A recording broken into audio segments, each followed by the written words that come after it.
Okay na tayo? Mark, nag-start na? Yes. Yan! Rolling. Woo! Yun. Hello! Kamusta mo kayo dyan?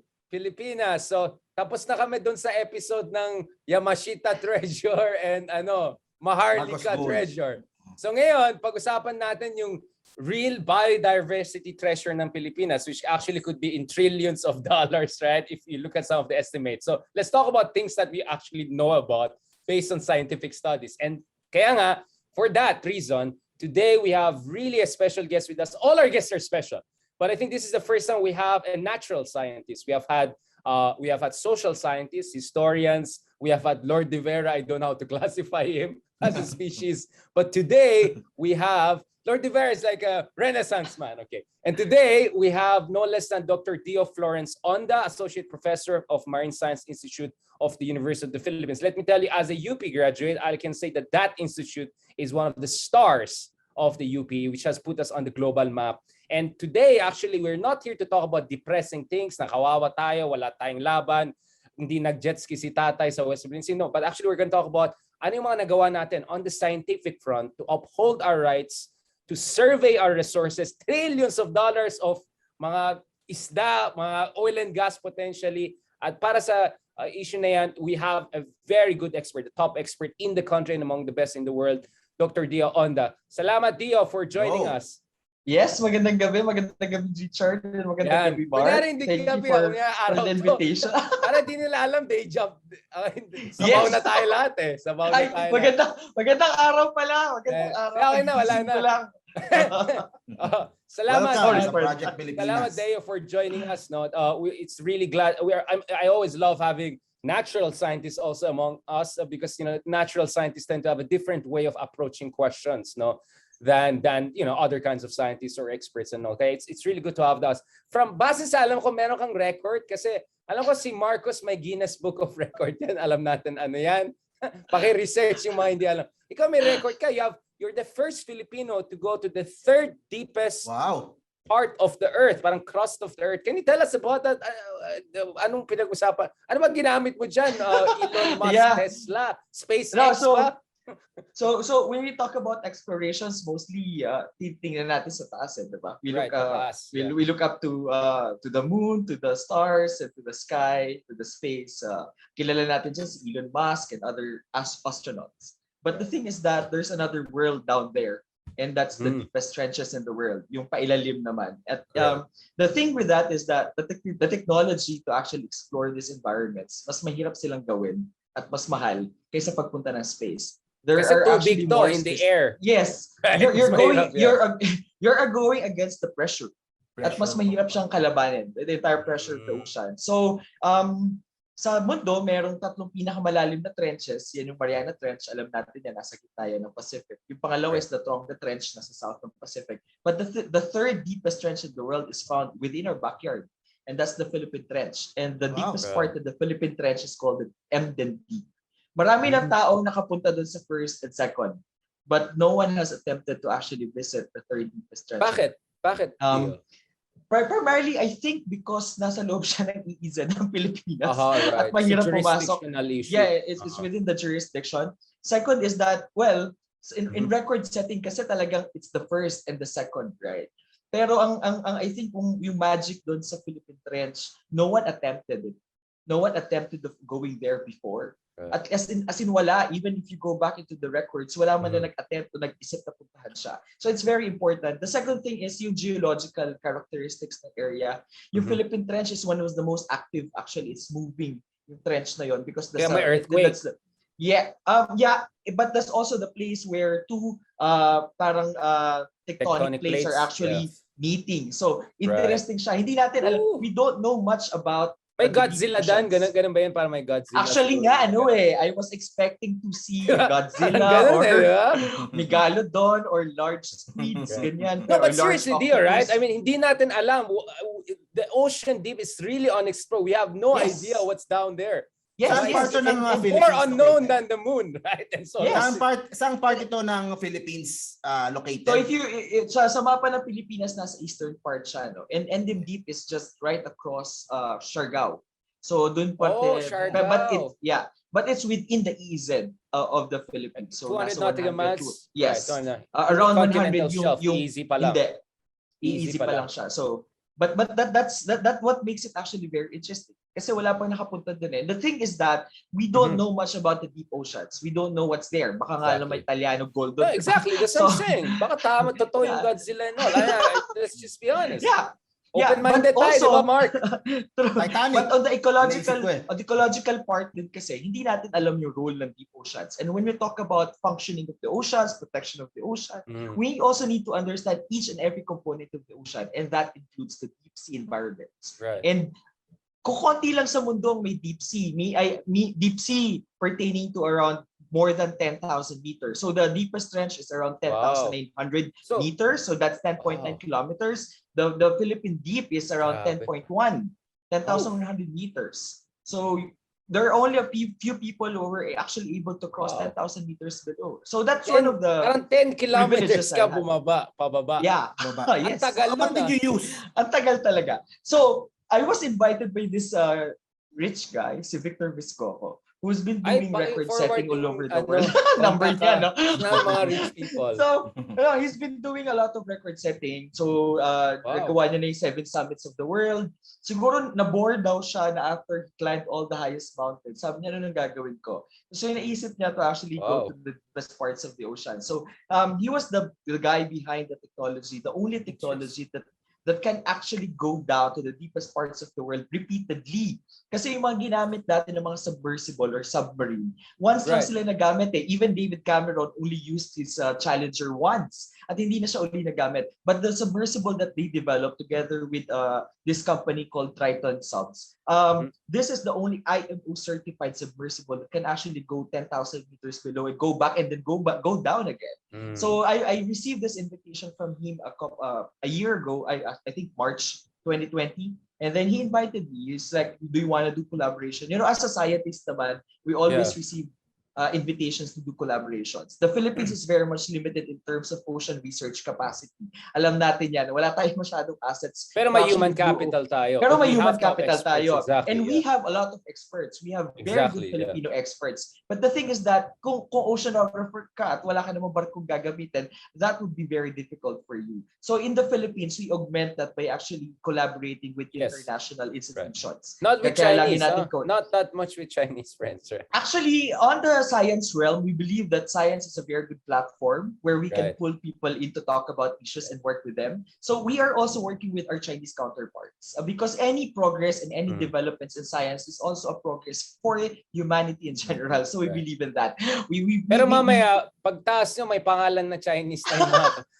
I'm just being brutally honest. Like, you believe in science. Do their scientists also believe in science alone? I have my doubts. Think that's also the beauty of doing expeditions like this. Kasi kung tayo yung mauuna, we can actually name teachers from galing sa atin, from us. The other thing is that tayo yung nagpapakilala sa mundo, di ba? Nung lumalaki ako, pag tinatanong ako, nasa ng Endim Deep, nasa ng Philippine Trench, honestly, hindi ko kaya sabihin, hindi ko kaya ituro sa mapa eh.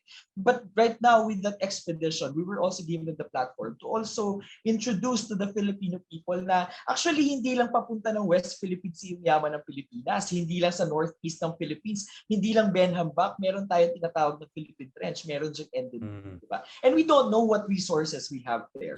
So, I think for me the one of the accomplishments of that expedition is not only to set a record but also to introduce the Filipinos that we have this extended marine heritage we have, which is the Philippine Trench, and hopefully with that mag-spark siya ng interest sa government to invest also pioneer scientists. Yes.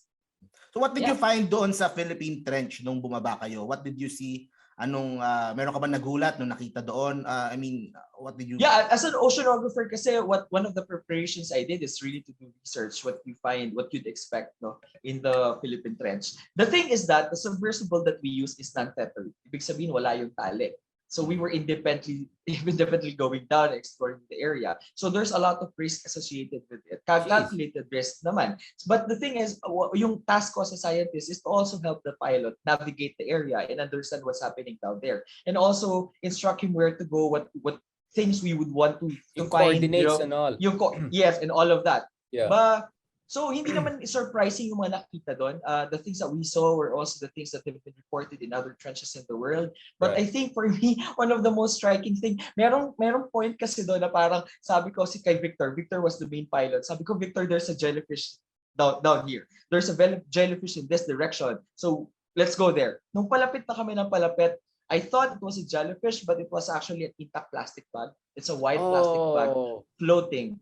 So that was the first time that was the first floating thing I saw down there. And then after a few minutes, piles and piles of plastic trash. So that's actually one of the things that really pulled me back. Yeah. That's this is not out of the Earth expedition. I'm actually still on Earth. Imprints of human contamination were here before. Right. So how long did it take to go down, ba? Going down, it was 4 hours. Wow. And then we had 4 hours to explore down there, and then took another 4 hours going up. So it was very tiring. 12 hours, half a day. Yeah. Richard and Mark, there's no toilet in the submersible. So that's really a test of human limitation. Huwag ka ng plastic sa labas. Baka yung plastic na nakita mo, yan ang ginamit ng mga dating nauna sa'yo. Wala ka nauna eh. Kami yung nauna-una na. Sila nga yung una-una eh. So, yeah. So yun yung nakakalungkot because it also tells us how environments are actually connected. Whatever we do on land will always affect something and somewhere. Affect an environment down. What are the possible... sorry. Yeah, even if it's 10,000 kilometers down there. What are the possible resources dun sa mga trenches? And yun, ano yung mga possible na resources? Like energy resources. Yeah, madaming mga studies na nagsasabi that because of the depth itself, madami siyang mga metal nodules, no? Iron nodules, possibly mga precious metals na mahal talaga. Yes, mga precious and rare metals. Right. So rare yun yung metals. mga pwedeng nandun, diba? I don't think sa Philippine Trench there would be an oil deposit because it's an active fault. It's an active trench. So walang deposition. Pero sa West Philippines Sea, baka meron, diba? Sa Reed Bank area. Yes, in the Reed Bank. Benham Rice. What about Benham Rice? Sa Benham, we're still exploring. Ang problem sa atin, wala nga tayong resources to actually send anything more than 1,000. We don't have resources to know how much resources we got, right? Yes. But we can use those resources. Right? We can use those resources to further explore what resources we have, right? If we just know how to actually use them and sustainably use them. Dio, kasama ka ba doon sa nag-jet ski sila Baste? Yung papuntang Aurora ba yan? Yung pa-northeast? Yeah. Diba may expedition din? Yeah. MSI was part of that, but I was not part of that. Can you also tell us about that? Kasi pumunta rin kayo sa Philippine Rice na ang tawag natin ngayon, diba? Yes. Philippine Rice, Benham Rice. So just to give a background, no? So, we were able to successfully claim it under international law. Our good friend, Attorney Batumbakal, was one of the people involved in the submission. Because sa international law, meron kang 200 nautical miles exclusive economic zone. Exclusive nga, parang sa relasyon. Pag sinabi mo exclusive, in the open relationship, no? Pero, by the way, pwede ka ba mag-extend all the way to beyond 300 nautical miles? So yung 200, pwede mo almost i-doble yan dun sa extended continental shelf. So na-prove natin na lampas sa 300 kilometers, no? Ay atin yan in terms of exclusive rights to exploit yung mga resources dyan. Of course, pwede dumaan ng ibang bansa dyan, pero hindi sila pwede magtenga-tenga na suspicious, no? So we have so much more on the other side without much of a competition with anyone else, at least so far, right? And I think that's one of the other big areas of unexplored untapped resources. So anong nalaman nyo dun sa pinuntahan nyo a few years ago, yung MSI I think in general, if you're gonna look at the fisheries production, yung fishing grounds natin, we have two major fishing grounds. That's the northeast of the Philippines and the West Philippines. The northeast of the Philippines contributes significantly to the total capture fisheries production of the country. Yeah. Ang laki-laki ng fisheries niya. Ang tanong sa amin bilang mga scientists, bakit kaya ganun kalaki yung production? Ganun kadaming isda yung nakukuha natin. And that's where we scientists come in. We need to understand saan ba sila nanggagaling. So if you go offshore, doon sa Benham Bank, sa Benham Rice, there's this structure called the Benham Rice. Para siyang tower. Kaya siya Benham Rice, the Benham Bank. Ngayon doon mo makikita sa pinakamalalim na reef ecosystem sa Pilipinas. We were able to find the reef ecosystem to around 50 meters and deeper. Ano yung significance nito? Because it also tells us na possibly yung mga reef doon sa Benham Bank can actually be producing some of the eggs of the fish that drift to the coast of the Philippines, na pag lumaki sila, yun yung nakukuha natin. Yun ang nesting nila, nesting area nila. Yun yung nesting area nila, yun yung source, tinatawag nating source. So that's one of the biggest ecological, actually, ecological contribution of the area. Aside from that, yung geological importance din ng area. Yun yung hindi pa natin masyadong alam. Alam lang natin nandun yung pinakamalaking kaldera.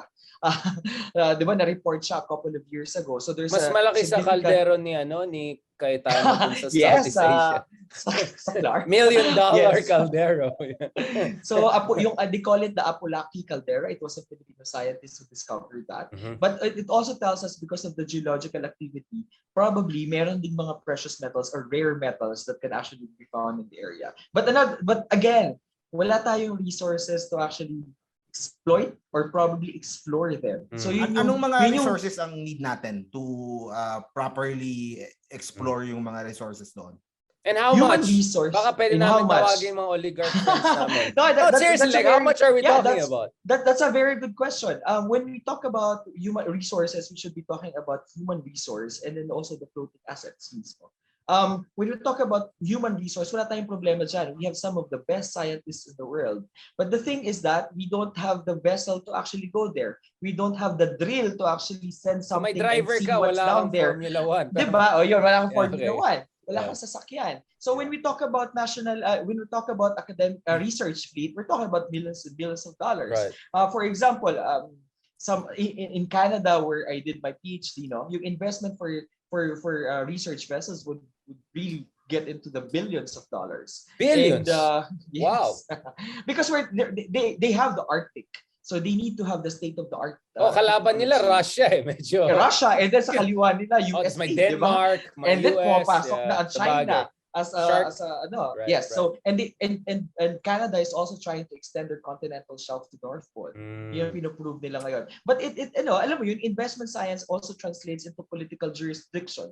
And political jurisdiction will allow you to exploit more resources. So in the long run, ikaw din talaga yung panalo. Yun yung wala tayo pa masyado ngayon. But the good thing is that, kaya nga sinasabi ko din kanina, it's a very good and an opportune time for Filipino scientists in the coming years. Exactly. Because in the past years, I think one good thing that happened, I don't know if you've noticed it, but in the past 2-3 years, yung mga scientists mas naging maingay din. We lobbied that if we want to protect the resources we have in the West Philippine Sea, we need to invest in science. And because of after a lot of lobbying and negotiations with the government, we were granted 340 billion for the past year to establish the National Academic Research Fleet. Ano ibig sabihin nito? We are now procuring $60 million, more research something vessels. like that. 60 yes, million. something like that's that. Okay. That's decent. That's decent. That's start. decent. And in the time of Duterte, let's be fair. In the time of Duterte, salamat sa critics ni Duterte. All right. But that also shows you that when you stand your ground and you are on the right track, I think the government should listen to you, and I think that's what the scientists did. So we were granted 340 million to establish the National Academic Research Fleet. Ano yung NARC fleet na tinatawag? Sino nagbigay ng 300 million? Which agency? Which department? Yeah, it's the National Security Council. This has NSC. the national. Yes, this has Salamat kay General Esperon. Esperon. Yes. Yeah. Shout out dyan. Kita tuloy kami ni General Esperon. Sabi niya, Doc Onda, nasa na yung mga barko? Tapos parang, sir, nandito na yung mga barko, di ba? Parang, gusto mo pa, ilang barko pa ba gusto mo? Ganyan. So, they are very, I think one good thing is that they really consider that the scientific part of what we're doing in the West Philippines will not only benefit the Filipino people. It is a good initiative on the part of the Philippines to understand the region, to the ecosystem, which is a shared heritage of the entire region. So it's a good legacy for the Philippines. So yung academic research fleet will entail procurement of 4 more research vessels. Meron na tayo isa dedicated to Philippine Rice, West Philippine Sea, to the Visayan Sea, to the Mindanao Sea, Sulu Sea, Sulawesi Sea. And that's a good thing because we are 82% water. Isipin nyo na lang, 82% ng territory. I think our coastline is as long as Russia's, right? We're number 5 or 6. Yes, we are the 5th. We have the 5th longest coastline in the world. Yeah. Ilang vessels yung natin? Ilang vessels yung nakapalibot ngayon sa bansa natin? In terms of as an academic research vessel. Yeah, pag academic kasi it's university based Meron na tayo And that's also owned by MSI. We procured it in 2019. The first time that we used it was in the West Philippine Sea. Saan ba And doon din ginawa yan? nakita eh. Saan yung ginawa yung mga machine na yan? Saan galing? So meron tayo tinatawag na, yung amin is refurbished. So this is actually an old vessel that we procured from Japan. It was an old yacht, leisure yacht vessel, really designed for diving. Eh yun naman yung kailangan namin. So we lobbied to the UP system. For the longest time, wala kasing barko ang UPMSI. Nangihiram lang tayo sa Navy, sa Coast Guard, sa international institutions. Pero yun nga eh, naglilimitahan kasi. Ibig sabihin kung walang barkong maipahiram, wala din tayong labas, wala tayong expedition. Kung wala tayong, ito pa yung mahirap. Sinasabi mo kanina, yung kailangan natin, we need human resources, we also need the floating assets. And now we have the National Academic Research Fleet. But the thing is that expeditions are also very, very expensive. We're talking about fuel, we're talking about food, we talk about ship time, and that could actually run into millions per day. So, kung meron kang resources, meron kang barko, kailangan naman natin i-sustain ngayon yung operations ng barko na yun. We need to make sure that they are running at least 250 days a year. So, ang nangyayari sa mga scientists, what we do kasi, we lobby to the different government agencies. Sasabihin namin, next year po, gusto namin ng expedition, ito yung gagawin namin. Pwede may pondo sila ngayon taon, pero the following year, hindi natin alam. Yung head ng agency nagpalit. The previous head was very supportive of the scientists. The next head, medyo hindi. So, nga na naman yung mga scientists kung saan natin kukunin yung ating. Yung So, long-term planning kasi mahalaga yun, di ba? So, what we are lobbying for right now is actually to come up with a long-term research and development plan for the West Philippine Sea, the northeast of the Philippines. So, nagsimula na tayo dito. MSI helped craft the agenda, the West Philippine Sea research agenda. We are already lobbying with the other agencies to support us. So, nandiyan na yung DNR, nag-usap na kami, nandiyan ang NFRDI. Before, what we want is for this agenda to be adopted by NEDA. Hindi na pwedeng taon-taon manghihingi tayo ng pera para tayo namamalimos. Exactly, yeah. Yes, ang hirap magplano eh. Yung budget mo pa lang hindi na klaro, no? Tapos para may yung sustainability. It's really the sustainability. Kasi kung kailangan namin mag-hire ng tao, kung walang pera, wala kaming researchers. Say pa paano yung mga estudyante. And the other thing is that we need to look really beyond food, beyond fisheries. And I think that's where China is very much ahead of us right Strategic now. assets, no? Rare earths.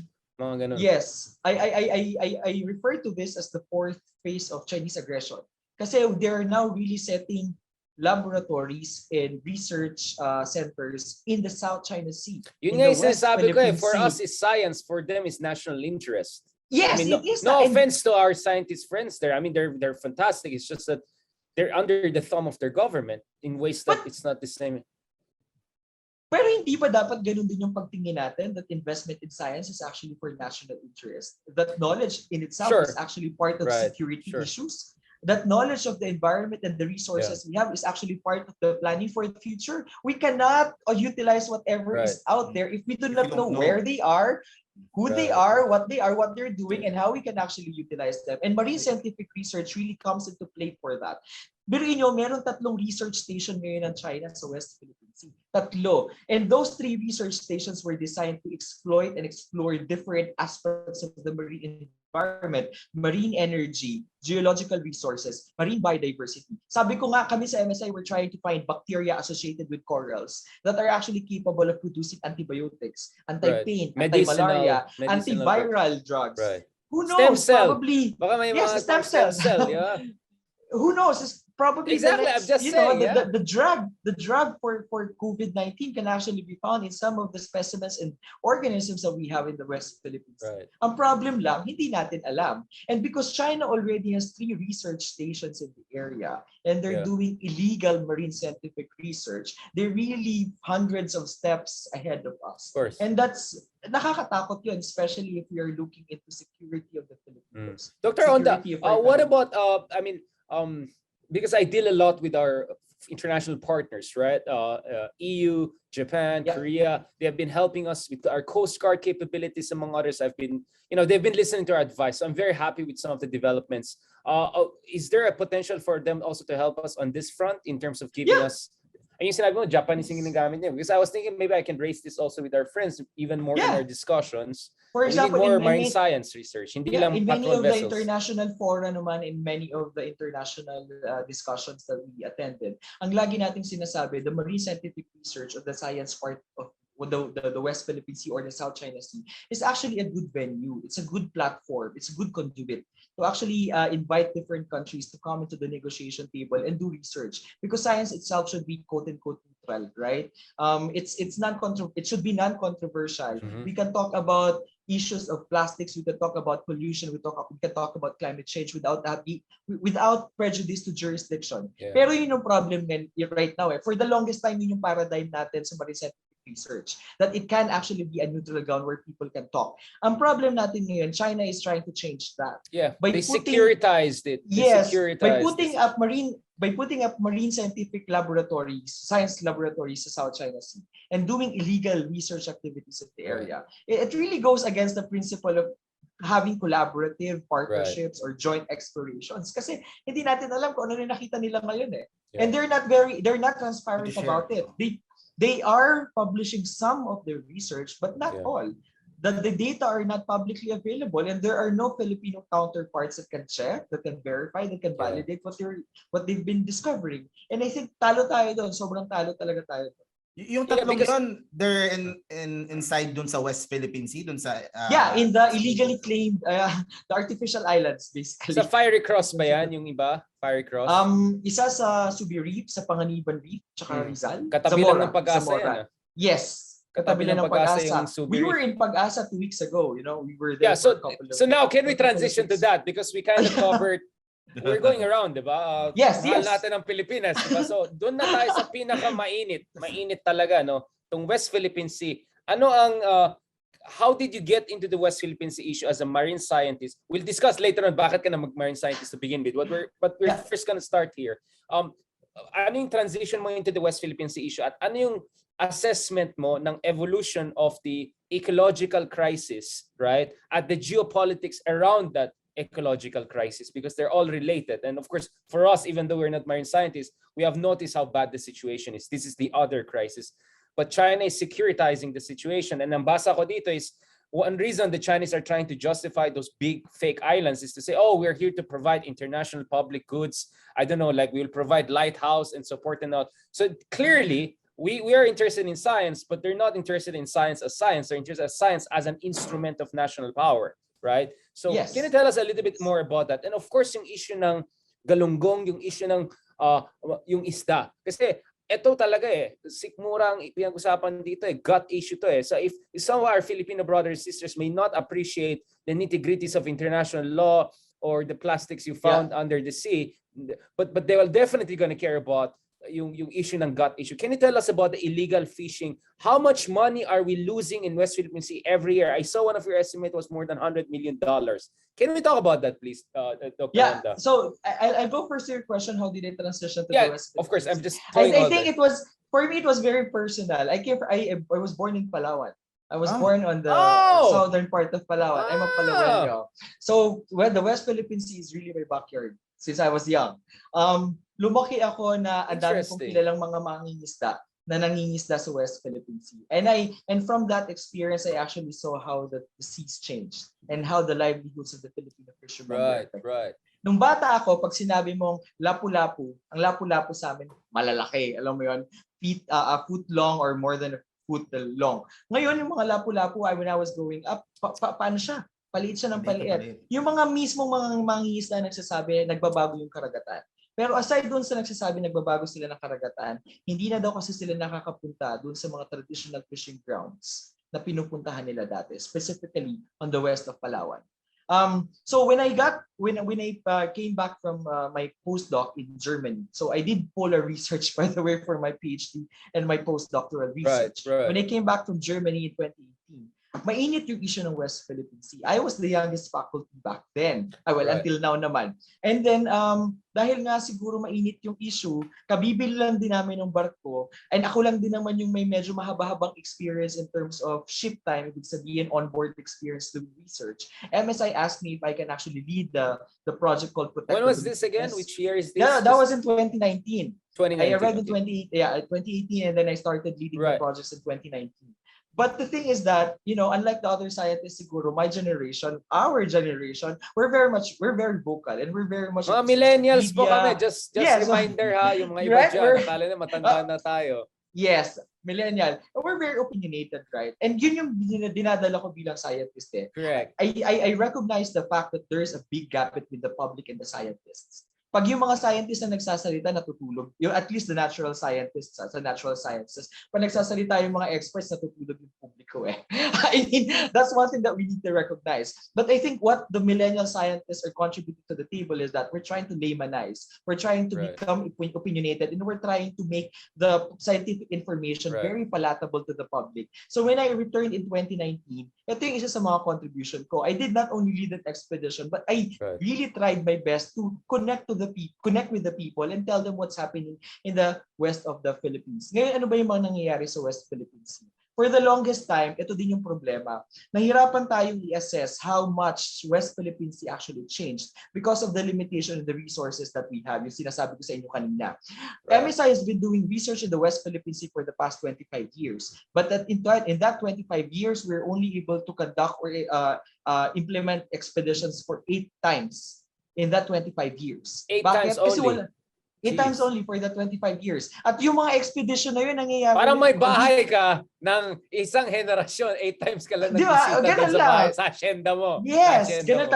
Tapos ang makikita mo, very drastic na change. Ang problem doon, when you do baseline information, hindi mo ngayon ma-associate, bakit nga ba nagbago to? Ano ba yung dahilan ng pagbabago nito? But you know that it changed. And that's one of the problems. It's really difficult to assess or associate what problem was caused by What do you mean by factor. change? Like more daming toxics? So iba na yung mga fish, isda. So when we talk about change, we have indicators. Sa science, meron kami sa baseline, and that's what we use to actually infer possible changes that are happening. So marami kami ginagamit. Una dyan yung coral reef cover. Ibig sabihin, if you go into an area na coral reef, ilan dyan yung covered pa ng corals. Kasi yung decline in the cover could indicate that the reef is being damaged. Ang next question does, ano yung nagda-damage doon? Is it natural? Or is it climate change ba to? Activities, or climate change related siya? So that's one. So in terms of coral cover, significant yung decrease niya from the 1990s to the 2010 to 2015, 2018 data. From, for example, 80% cover, nag-decline siya to 20%. And that's a big that's a big decline. Yes. Oh my God, that's really bad. 80% to 20%. Now, can you tell to our friends bakit mahalagang coral reefs? Kasi ito yung bahay so yun nga. So bakit ano yung ano ngayon kung bumababa yung yung extent yung cover ng coral reefs? Hindi ito hindi lang ito pine tree lang pwede may i-plant again. I mean So, imagine you can actually compare the South China Sea as a desert, right? Nasa gitna siya ng isang malaking karagatan, and you would expect that dahil nasa gitna siya, it's actually a desert. But no, the West Philippine Sea, the Spratlys Islands are very, very productive. Ibig sabihin, madaming pagkain because of the corals. Because of the coral reefs. Ngayon yung coral reefs, they serve as the habitat home. Ngayon kung walang bahay ang isda, hindi mabubuhay, hindi dadami. So basically, they are the keystone species. Sila yung pag nandyan, may ecosystem, may buhay, may pagkain. Pag walang corals, wala din buhay, walang pagkain. Wala tayong fisheries. So yung decline ng coral extent or coral cover would also result into the decline in the possible fisheries. Ito na yung mga nakatira dun sa reef. So sino yung mga nakatira sa reef? Mga isda, mga iba't ibang klase ng hayop at halaman. Gusto ko lang din emphasize, halimbawa yung seaweed. I don't know if you're nori. You know nori, right? Mahilig tayo dyan. Seaweeds are very economically valuable species because we can use them for pharmaceuticals, for food, for drugs. When our scientists yung mga energy drink, may meron akong Swiss na mahal na akong kinain na parang 5,000 pesos yata. Sample na seaweed daw galing. Sabi baka sa Pangasinan lang kinuha to. Gamit ang Switzerland bigla. Yes, ganon. Actually, tayo nag-export sa kanila ng seaweed. Exactly, then they process it. There's a lot of seaweeds that you find in the area. Before, our scientists, before going there in 2019, sabi nila, ito lang yung number of species na meron tayo dyan. But after diving just for 5 days, our scientists were able to discover that 33 new records of seaweeds in the area. And most of the seaweeds are economically valuable. Isa doon sa mga species na yun can actually be used as anti-HIV, as an HIV drug. So parang hindi, ang tagal na nandun, pati hindi natin alam. And that's again the thing. We didn't go there. We did not have the resources to actually fully explore Or the we area. didn't allocate resources, right? I mean, imagine how much money we spend on so much nonsense. Yung Yes. paggawa ng same asphalt every election, right? I mean, Yeah, I don't buy this argument na porkit mahirap. Yeah. I mean, we're not even a No, poor country. I don't think We're a that we middle-income actually country, don't have right? resources. It's really misallocation. I agree. Misallocation. Let's be It's very really clear. misallocation. Or we don't know what to prioritize, right? Yeah. So kaya importante yung lobbying. So through time, bumababa yung ano mo, yung corals mo, bumababa din yung fishery mo. So our data show, for example, that in the 90s, yung sobrang dami, sobrang diverse na mga isda, at saka yung sobrang laki ng mga isda, lahat yun bumagsak.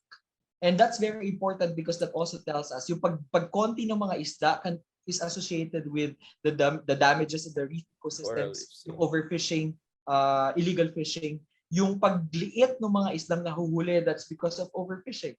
Ibig sabihin, hindi na lumalaki yung mga isda. Nakukuha na sila habang maliliit pa. And that's very important kasi hindi na nila na-reach yung kanilang reproductive maturity.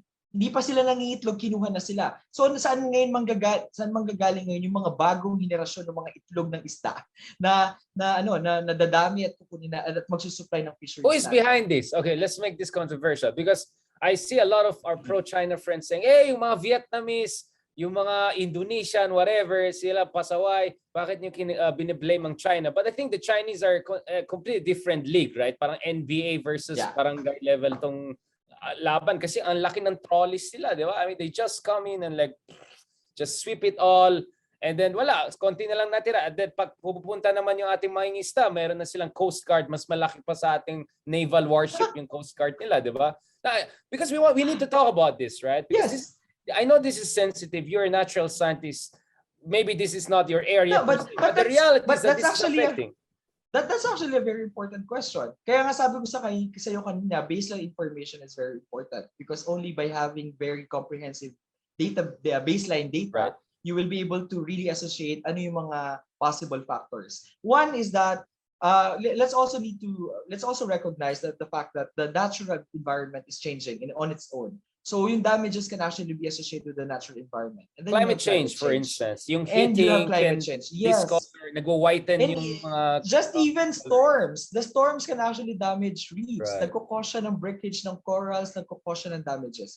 The third is direct human activities. Now, that's a very interesting question. Right. Sino kaya sa mga grupo ng mga mangingisda nagkukos talaga? Yung IUU, di ba? Yung illegal, unregulated, underreported fishing. I would say, and I agree with Dr. Batobakal on this. For the past years, Filipino fishermen have been very much afraid of going out into the open, especially in the West Philippines. At marami doon sa mga data natin, yung VIRS data, yung nighttime data natin, with the AIS they have, tell us that there are actually foreign vessels, mostly from Vietnam and also from China. Ngayon, if you're asking me how much is actually being fished out by Vietnamese or by the Chinese, yun yung hindi natin alam. Kasi but do we have IUU itself, estimates?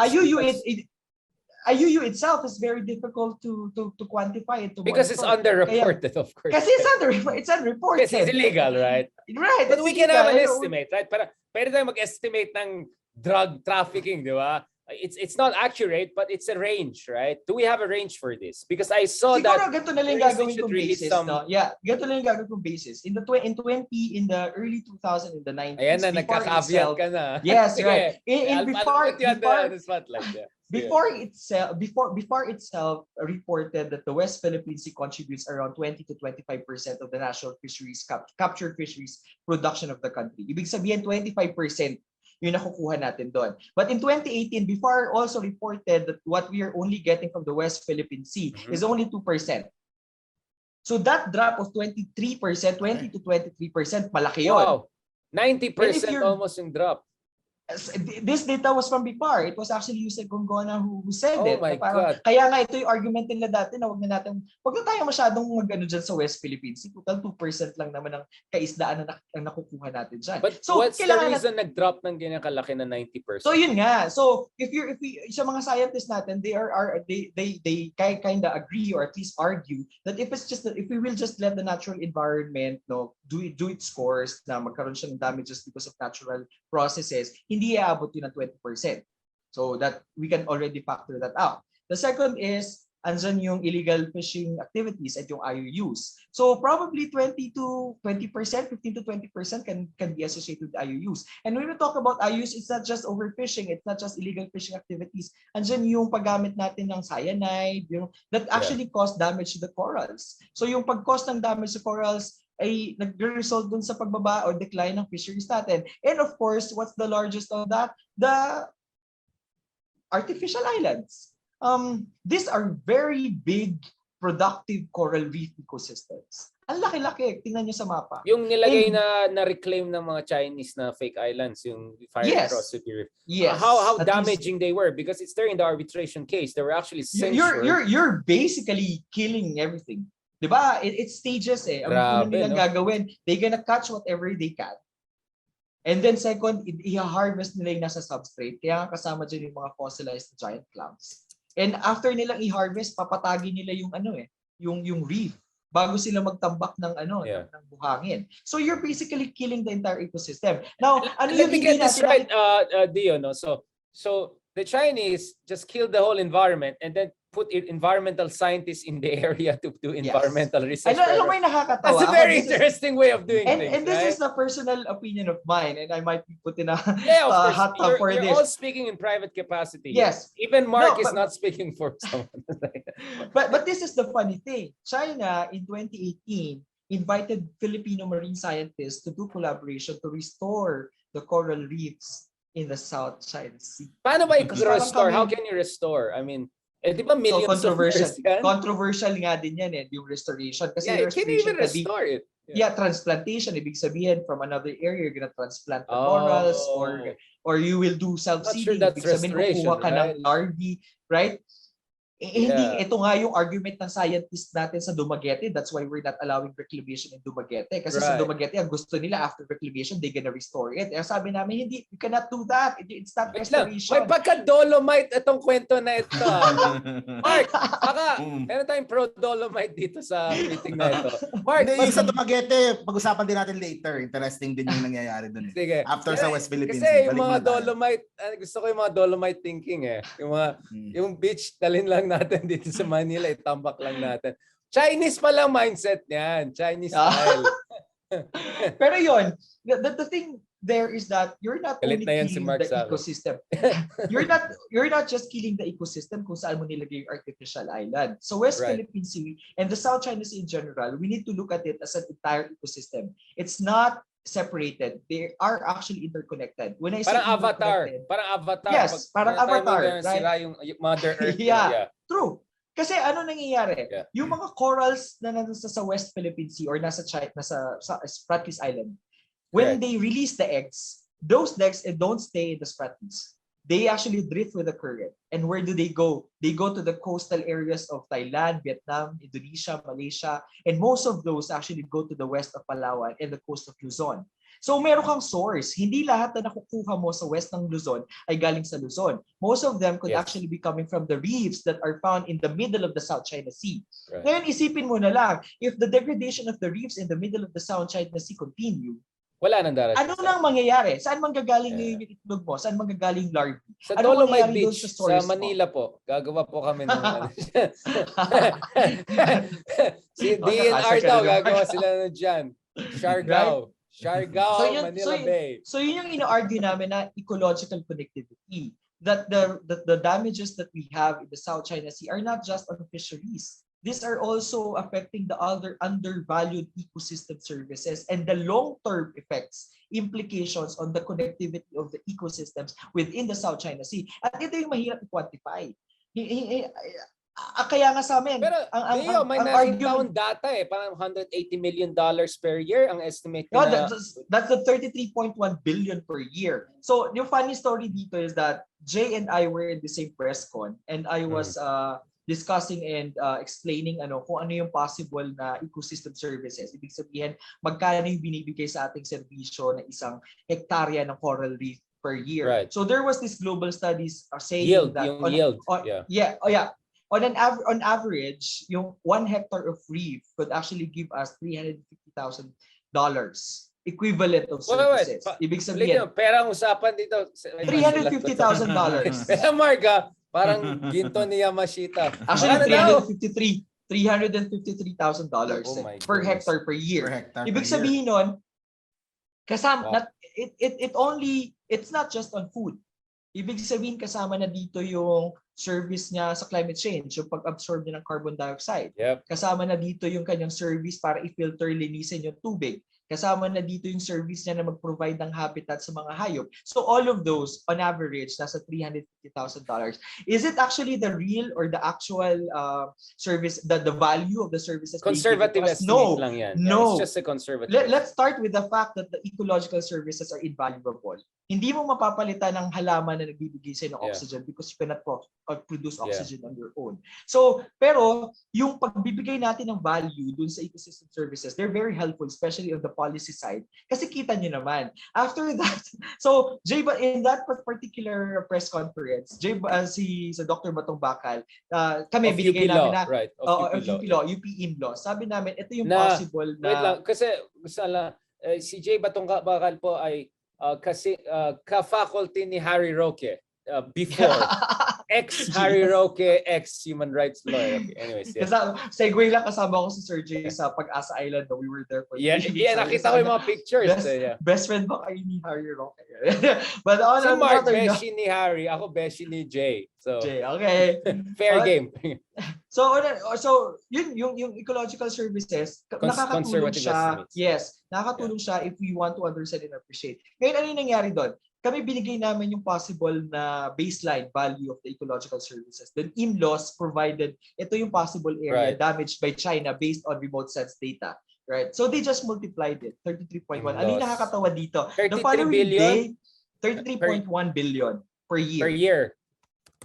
Because it's the area multiplied by the possible value of the ecological services. But I'd also like to point out, yung study na yun, which we reported, was actually a global average. The Philippines is the center of marine biodiversity. Yeah. We are the epicenter. We are the Amazon of the seas. That also means that we have more species, more economic ecological services. Therefore, probable higher economic value. So, yung estimate talaga for the Philippines could be higher. Yeah. Ngayon, in response to that, nakakatawa kasi when PDI released that the following day, so 33.1 billion damage sa China, I received calls from all related government agencies or relevant government agencies who are working on the West Philippine Sea. And they were asking me, how did you come up with the value? Sabi namin, no, it's just really an estimate. Kasi nga, wala tayong baseline data, wala rin tayong masyadong pag-aaral. Kailangan natin ng valuation. Hindi ito But fake news. That's not fake news. That's hindi just, ito Yamashita treasure. No, it's just really one way of estimating. Again, this is not the absolute value. This is just an estimate. Pero alam mo, conservative estimate, doon din natin nakita yung value of, nakita natin yung significance of putting a value on things. Because the government became more aggressive, more proactive, I'd say. Yung gagamit ko term. More proactive. Sorry to cut you, because we need to put some estimates, because unfortunately that's how you get attention of people, right? Yes. I want to say this because we have a president who says, ang China nag-invest naman dito ng imaginary billions of dollars. Ang sagot ko, tatay, billions of dollars per year ang nawawala sa atin pag hindi natin ayusin situation sa West Philippine Sea. So parang yung Chinese, sabi na mag-invest kami ng billion over the next 10 years. Every year, bilyones ang nawawala sa atin. Mukhang pera ka, talo ka pa rin. Never mind yung patriotism and all. Diba? Kasi I want to emphasize that because ordinary people, not ordinary, but I mean, common folks may better appreciate the gravity of the situation if you put some money, some dollar signs. Because let's accept it. Whether we accept it or not, the issue of the West Philippines is very abstract to most Filipinos.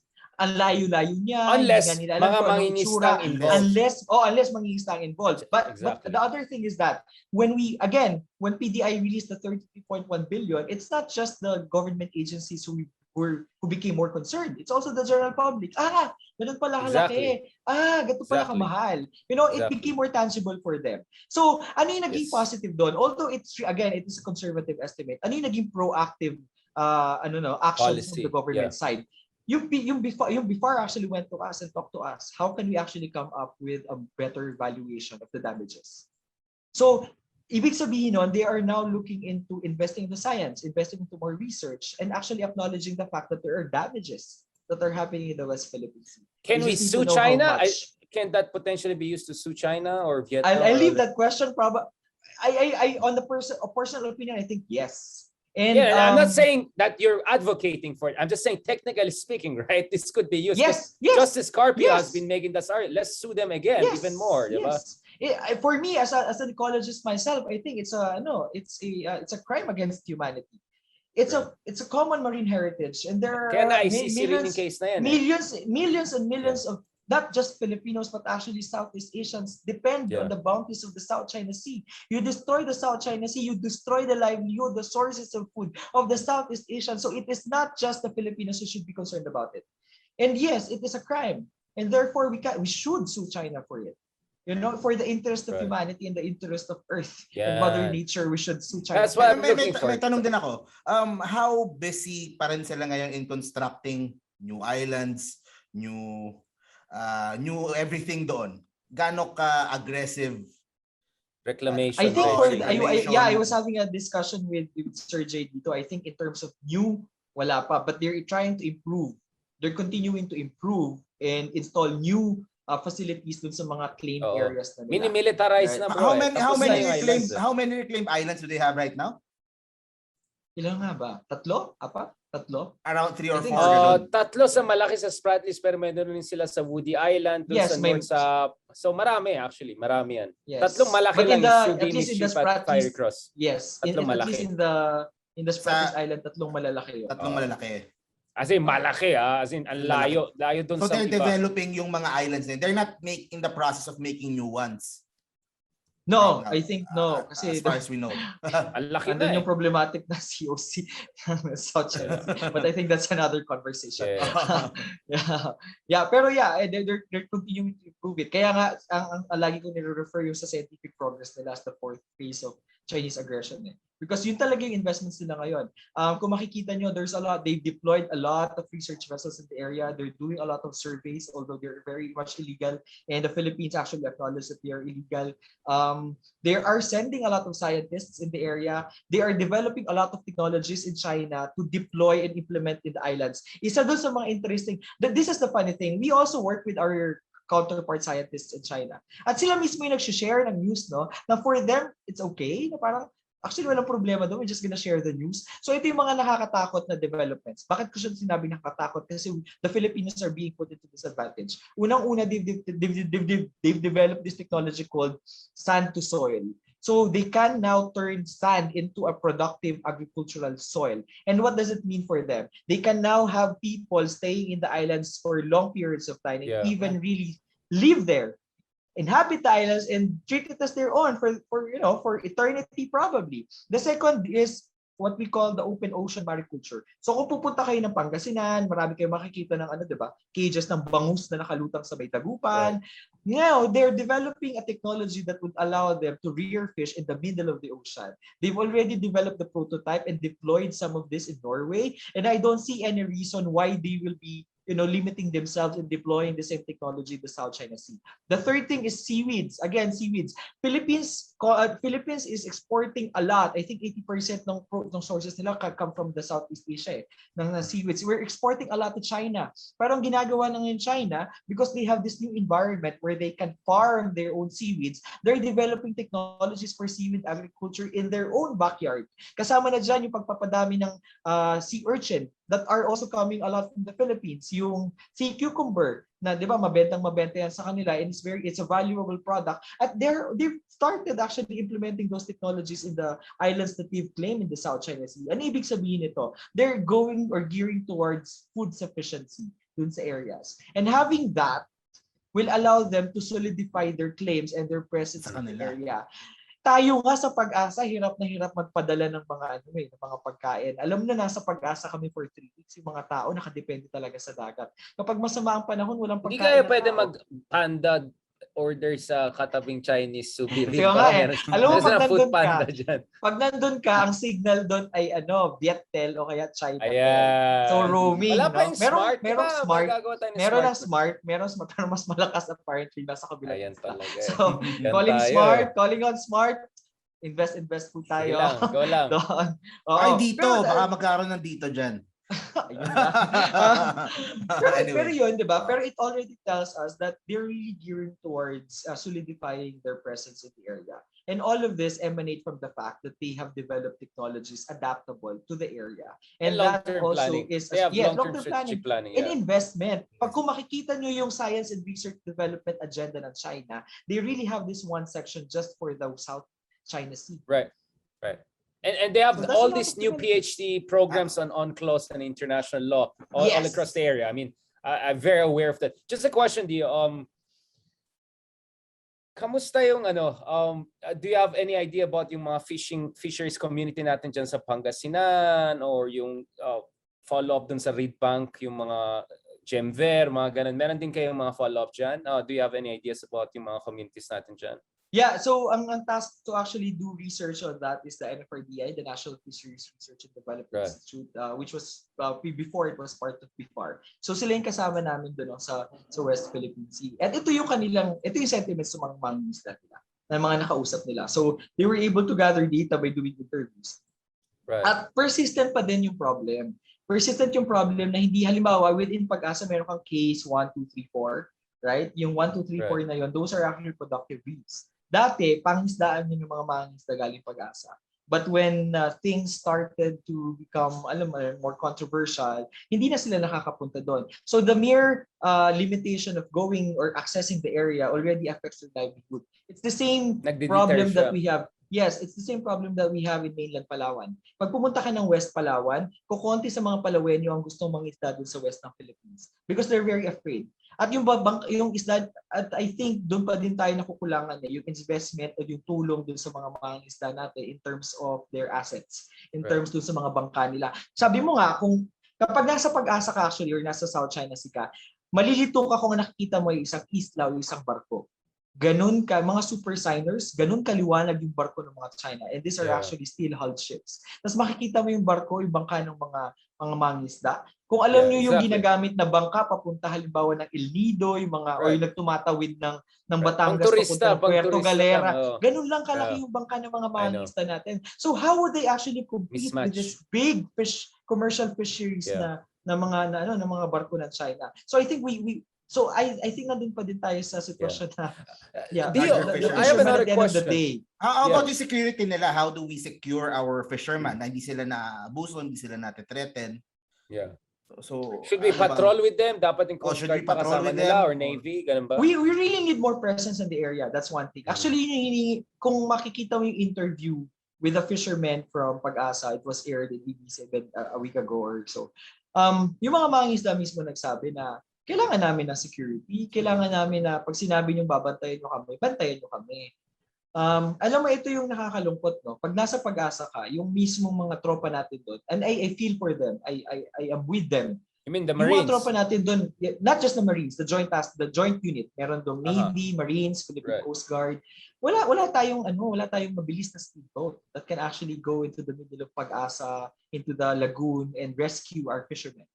Wala tayong aso. Paano ipapatupad ng mga tao natin on the ground if the facilities they have are actually, not operational, not working? Kamusta yung efforts ni Secretary Lorenzana to improve yung facilities dyan sa Pag-asa? Has there been some improvement in the desalinization program? Yeah, the Pag-asa itself is not the Pag-asa that you would read in the books 10 years ago. Talaga, in fairness, ang dami naman talagang improvements. Improvements, diba? Yes, ang dami improvements. Yes. I think meron ng 24 hours ngayon na kuryente sa Pag-asa Island. Yun. Andun ang napukor, Buti pa providing, Pag-asa, may which is 24 hours, which is actually good. Lalo pa Andiyan na tayo din sa yung pagpapaganda nung runway, no? I think it's not a secret naman. Yung airstrip, yeah. Yeah, I think si Secretary Lorenzana siya din naman nagsabi that they're actually improving Exactly, it. yeah. Pero doon din pumapasok yung argument namin, no? If we are to inhabit the island and if we are to send more people there, we also need to make the living system very sustainable. So Right. kailangan din natin, we really need more sustainable approaches on how to make Pag-asa a sustainable island. So doon din papasok yung science again. Halimbawa yung basura, issue ng basura. I want to tackle on this kasi it's really one of the, I think, it's one of the platforms na pwede nating hilain yung iba't ibang bansa including China para pag-usapan yung problema sa South China Sea. Kasi if you go to Pag-asa, if you go around and do survey, that's what I do as a scientist. We survey yung plastics. Right. 60% of the plastics based on their brands and origin did not come from Pag-asa. It actually came from different countries. So it just tells us that because of the current, because of how the ocean moves, yung basura ng iba't ibang bansa, they meet together and then they settle in one place. This is one demonstration of how we can work with other countries, because this really demonstrate the connectivity of the onshore ecosystem and activities to the offshore environments in the west of the Philippines and the South China Sea in general. So if we can convince them na isa tong malaking problema, then probably we can start talking about possible Are they amenable? I mean, working aside from together China, is Vietnam, Malaysia, are they amenable? Other countries? Yeah, so I was in a meeting with South China's the Southeast Asian Subcommittee on Science and Technology with China. So it's a conference, it's a biannual conference with the Southeast Asian countries in China talking about science and technology. All countries actually agreed to work on this. Ang problem na lang how, where to start, saan, who will lead, di ba? So yun na lang yung mga kailangan pag-usapan, but at least everyone expressed intention and interest to actually work towards this, working out this problem and provide solution to this issue. May tanong din ako. Yes. Sorry. Yung sa economic zone ng Philippines, are there islands na gawa ng Vietnam or Malaysia or China lang yung encroaching on our territory? Meron din bang mga man-made islands or structures yung like Malaysia, Vietnam, doon sa easy natin, doon sa zone natin? Or sa sprat list, may comparable ba na giant islands yung ibang countries, or it's really China which is next level? As far as I know, wala doon sa Spratlys Island. Probably Richard could correct me on this. Pero madaming improvements. For example, Taiwan itself has the Taiping Island. I was able to visit Ito Aba. I was able to visit Ito Aba 3 years ago. May water daw sila eh. Kunyari may fake water din mga Taiwanese. Pero this is outside our economic zone. It's within. Hindi na lang yung medyo malayo-layo Ito Aba is galing. not part of the claimed features that we have. Right. So, yun. Pero there's a lot of improvements. There's a lot of improvements being done on those islands. Pero on the scale of what China did, comparable to it, I think there's none. Just to clarify, Mark, so sa international law, walang problema pag in-improve mo on top of pre-existing. Kunyari, meron kang nahanap na isla, gawa ka ng palasyo dyan, wala problema. Okay lang yun. Ang problema is yung maliit na isla, ginawa mong higanteng isla. Yan, malaking problema yan. Yun ang problema. Yun yung ginagawa ng China. Yun ang nakakasira. Yun yung nakakasira. Yes. Because what Philippines did is, yung Pag-asa, laking rock na yan. So we just built on that. Hindi natin pina-reclaim yan na parang Manila-based style na Dolomite kanon. Wala. Pero yung China, talagang, wala eh. Atolls lang yun eh. It was nothing. They just nothing. It was submerged. Dredged and dumped. So wasak yung area. Pero yung Malaysia naman, kahit maliliit yung mga hawak nila, ang ganda nung, kung siya yung layang-layang na Malaysia, meron silang resort, parang may golf course pa, may nakaposition na Air Force, Navy. Yung Vietnam, meron din solar panels. So medyo ang Philippines ba meron ding disputed with Vietnam and Malaysia? I'm not really familiar with. Actually, yung hawak natin, kine-claim din ng Malaysia. In fact, ayon sa Malaysians, tayo din kumuha ng kanila. Yes. And just go back to Marcos, no? In fairness kay Marcos, if there's one thing I kind of am okay with him, is nung 70s, tayong nauuna dyan, tayong bully. No? I'm not saying it's good to be bully, but the reality is that we were proactive.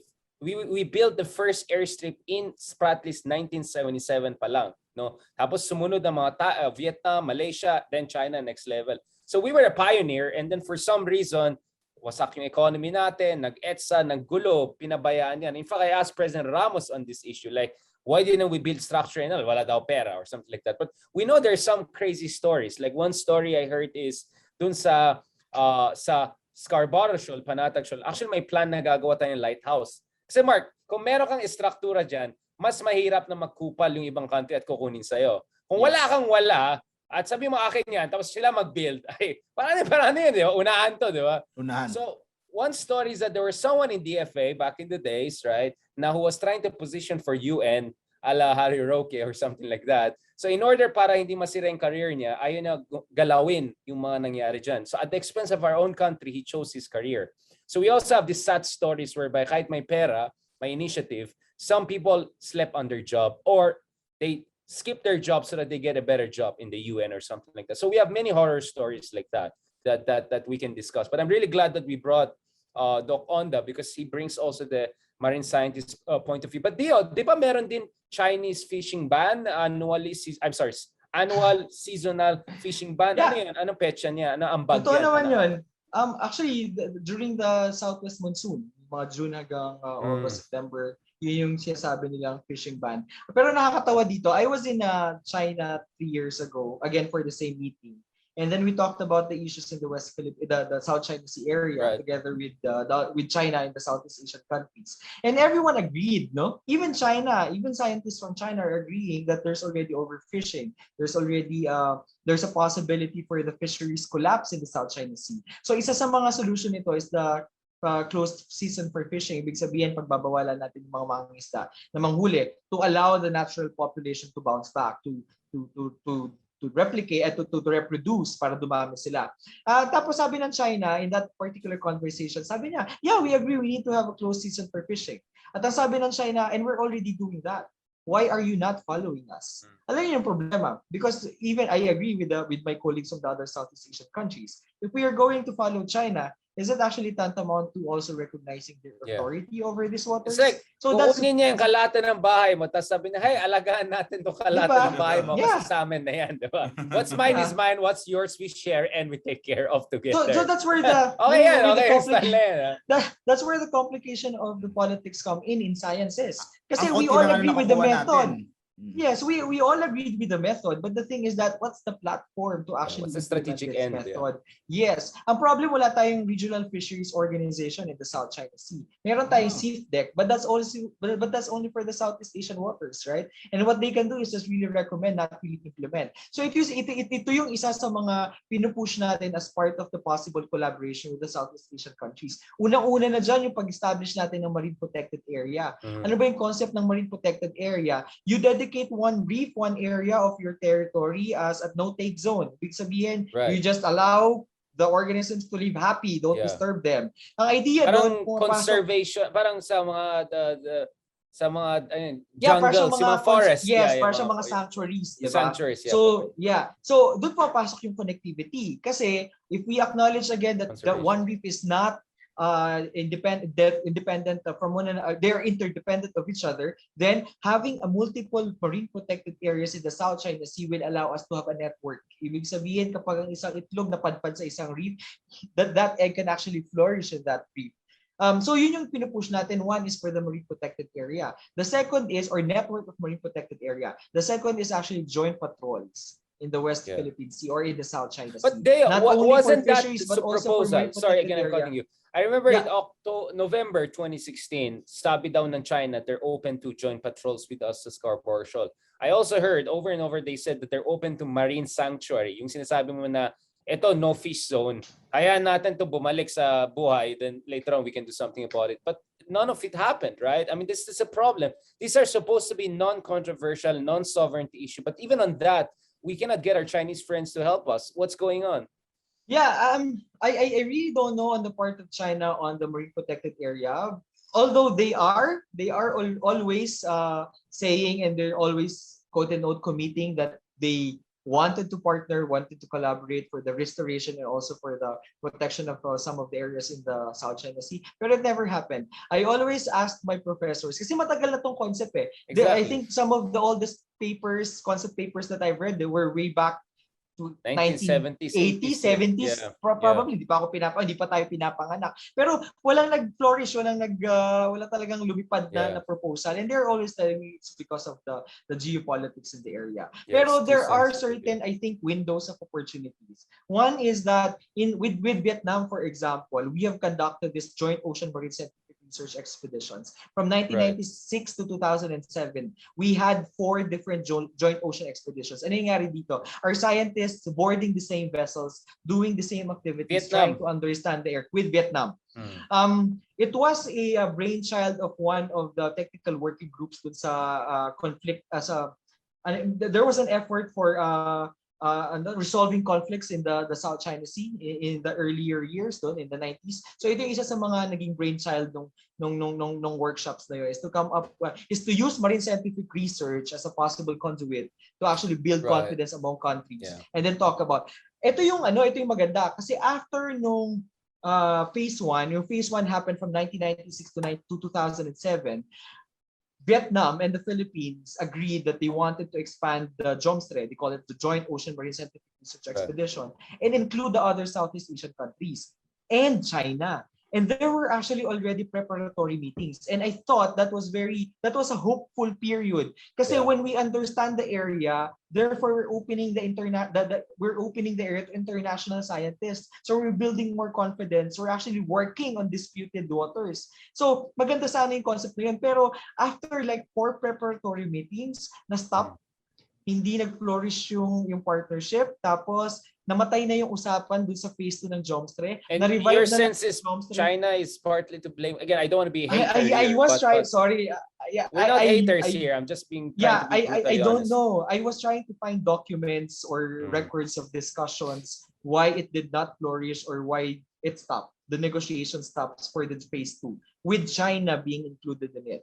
Nabuhay na lang uli yung usapan sa JOMSTRE in 2019. So the National Security Council through General Esperon called for a meeting sa MSI and DNR, and NSA wanted to again revive the discussions for another joint scientific research expedition with Vietnam. But this time, China was not with Vietnam. Yeah, in Vietnam. China was Why can't we do it just with anymore. ASEAN countries muna? At least yung parts na medyo labas sa, I don't know, laki kasi ng 9-dash line. Yun ang malaking problema eh. Ang problema sa mo gagawin? Municipal waters. Mag-ayos kayo tayo ng garden na yung elephant sa gitna. Yun ang problema natin, di ba? I mean, we're not haters here. I'm just being brutally honest. China is just so big and so voracious that. Pero in terms naman of just doing scientific collaboration, we've been doing that for the longest time. We've been inviting Vietnamese, Southeast Asian scientists coming to the Philippines, doing expedition in the Philippine waters, pero not in the disputed areas. Pero yun nga, I think that's the point of the joint expedition, right? Now you go to the disputed area and at the same time you do it. Do it endanger the IUU and all of that. I have a question. Mark, you were saying. Aside from fisheries, how about yung sa oil resources? Is there oil doon sa Is there Yamashita treasure? Is there? Remember there was a joint gold expedition between the Philippines and China for a joint exploration in the South China Sea. I think it was in the term of President Macapagal Arroyo. And then after the expedition, JMSU, Joint Marine Seismic Undertaking, with Vietnam, trilateral. Vietnam, with China, Vietnam. Philippines, 2004 or 5, wala rin tayong nahitado. Hindi rin natin alam kung nasan yung data on that right now. And secret, probably kasi may secret clause yan eh. Meron siyang clause na secretive eh. You cannot. So yun, I think there are. I mean, our geologists are saying that there is a big possibility that there are deposits in Reed Bank, for example, or other parts of the South China Sea. And I think our country itself has done a lot of explorations in the area. I'm just not really privy to this, to these expeditions because I think yun yung isa sa pinaka-salient na point in terms of joint ocean expedition or marine scientific research expeditions. Even the expedition of China, of Vietnam and the Philippines, wala dong geological surveys. Primarily because there is a possibility of finding a mineral or an oil deposit. And then yun yung pwede magsimula ng gulo. So the joint expeditions were very much... Magjujumanji yan na kayo dyan. Yes. So it was very much... Walang alis dito. Biglaan na lang. Ito na. So pag nakasama pala yun doon sa sa research natin sa Vietnam, tapos merong they found oil, all hell will break loose na. Kaya nga dapat klaro yan sa kontrata. Yun. Pero ang problema, Mark, ayaw din i-divulge yung kontrata because it could contradict some of our constitutional provisions. Just to simplify this, Mark, because yung sa ating saligang batas, parang inaangkin din natin yung ating exclusive economic zone. So it makes it very hard for us to also do resource sharing. Kaya nga service contracts lang pwede katulad ng Malampayan, no? Just to simplify it. And then yung JMSU, hindi nag-work kasi nga may secret clause and all. And the Duterte tried to do the same. Walang gusto mag-sign sa DFA kasi baka makasuhan sila mamaya. So it's a very, very sensitive issue. But just to tell you, the Energy Information Agency of the US estimates that dun sa Reed Bank ang potentially biggest deposits ng oil and gas. Kaya nga, over the past decade or so, ang mga Chinese ay naghaharas sa atin because we contracted with the British and an Australian company later on, kasama dyan yung Philex, no? To do some exploration pero hindi tayo hinahaya ng mga Chino. So effectively what's happening is that patapos na yung Malampaya, tapos naka-shotgun tayo dyan sa Reed Bank. So essentially you have a time bomb and a shotgun and they're asking us to jointly share it. Yan ang malaking problema. But no one wants to sign it because it's potentially treasonous. That's why we're in a deadlock. Just to give you an idea of how complicated this issue is yung from a sa legal Chinese, paano yung sharing that they want? Para doon sa if ever merong mahanap na oil doon sa Reed Bank. First of all, they want us to recognize their sovereignty. Okay. Which is a big no. Because it will contradict our arbitration award and our constitution. Sorry, Dio, I'm jumping in because this is also my area. No. Yeah. So just to be clear on that, no. So malaking issue dito is that kaninong sovereignty yan? Sino mag-adjust, diba? Yan ang problema. Either it's mine or yours. We cannot say we have shared sovereignty. There's no such thing. Unless it's joint development agreement, but you recognize that we have overlapping exclusive economic zone. Yung China, Hainan yung pinakamalapit, 800 nautical miles away yan. So, ang gulo yan Kaya it's really a headache. It's really a complicated issue. Kaya din yun yung problema dun sa sa mga illegal MSR or marine scientific research activities na ginagawa ng China ngayon. Kasi when you apply for an MSR, dadaan ka sa proseso and there's really transparency in it. And one of the requirements is for a Filipino group of researchers to be partnering with that foreign institution coming into the Philippines. Ibig sabihin, malinaw doon anong klase ng data, anong equipment na vetting process, paano yung material sharing, paano yung information, paano yung utilization, anong mangyayari if we actually find resources, anong mangyayari if we actually find patentable products out. Lahat yun kompleto. So, China is doing illegal MSRs. Yes. So, ayun nila yun. It is just to make sure that the Philippines will not be on the disadvantaged part of the contract na tayo makikinabang because again, it is in the EEZ of the Philippines and therefore the Filipinos should be in the forefront of actually profiting or benefiting from this. So ginagawa ngayon ng China, meron ang 3 research laboratories na nasa West Philippine Sea. They've been discovering already a lot and probably dinadala na nilang mainland and they have these research vessels coming into our areas and possibly also doing geological surveys without our knowledge. Tayo ngayon yung and probably that's one of the reasons kung bakit talaga gusto nilang i-push back yung kanilang boundaries because they know that there's a lot of resources out there. Yung nga lang tayo parang baka nga meron pero hindi natin alam kung ano, diba? So I think that's where the information is really coming into play. Na kailangan alam natin kung ano. Mark, you wanna ask about Dolomites? Mga ganon. Sige, pwede. Sige, okay. Ito na. Let's go to the meat of the discussion. Lahat I just came from Cebu So sa Cebu, pag dadaan ka doon sa mga kalsada doon, sa side of the road, makikita mo ang dami dolomite, nakakalat lang doon. Kaya pala pinagkakaguluhan dito sa Manila pero sa Cebu, nasa mga bakuran lang nila yung dolomite, ang dami. So ikaw bilang isang marine scientist, anong take mo sa dolomite? I think naging complicated na kasi yung issue, no? But going back to the real issue of Manila Bay. Ang question kasi is para saan ba talaga yung dolomite? If they want to call it, if they are saying that it's rehabilitation project, it's a big no. We are against it. It's really not rehabilitation. So don't call it rehabilitation. If they're calling it beautification, then okay, yun yung goal mo beautification. Now the second thing is Emulsification. Emulsification basically it's for me as a scientist, it's very useless because one, we have very limited resources. Yeah. Kung ang gusto natin is rehabilitate, then let's go back to the root causes of the problem. And putting white sand or putting dolomite on the beach will not solve the ecological and environmental problems of Manila Bay. Especially with that amount. I remember kami, naging issue dyan ng malaki with DNR kasi sinabihan kami bayaran. But MSI has only, sabi sa amin, binabayaran kami ng pagkalaki-laki. MSI only received 350 plus million for the past 10 years.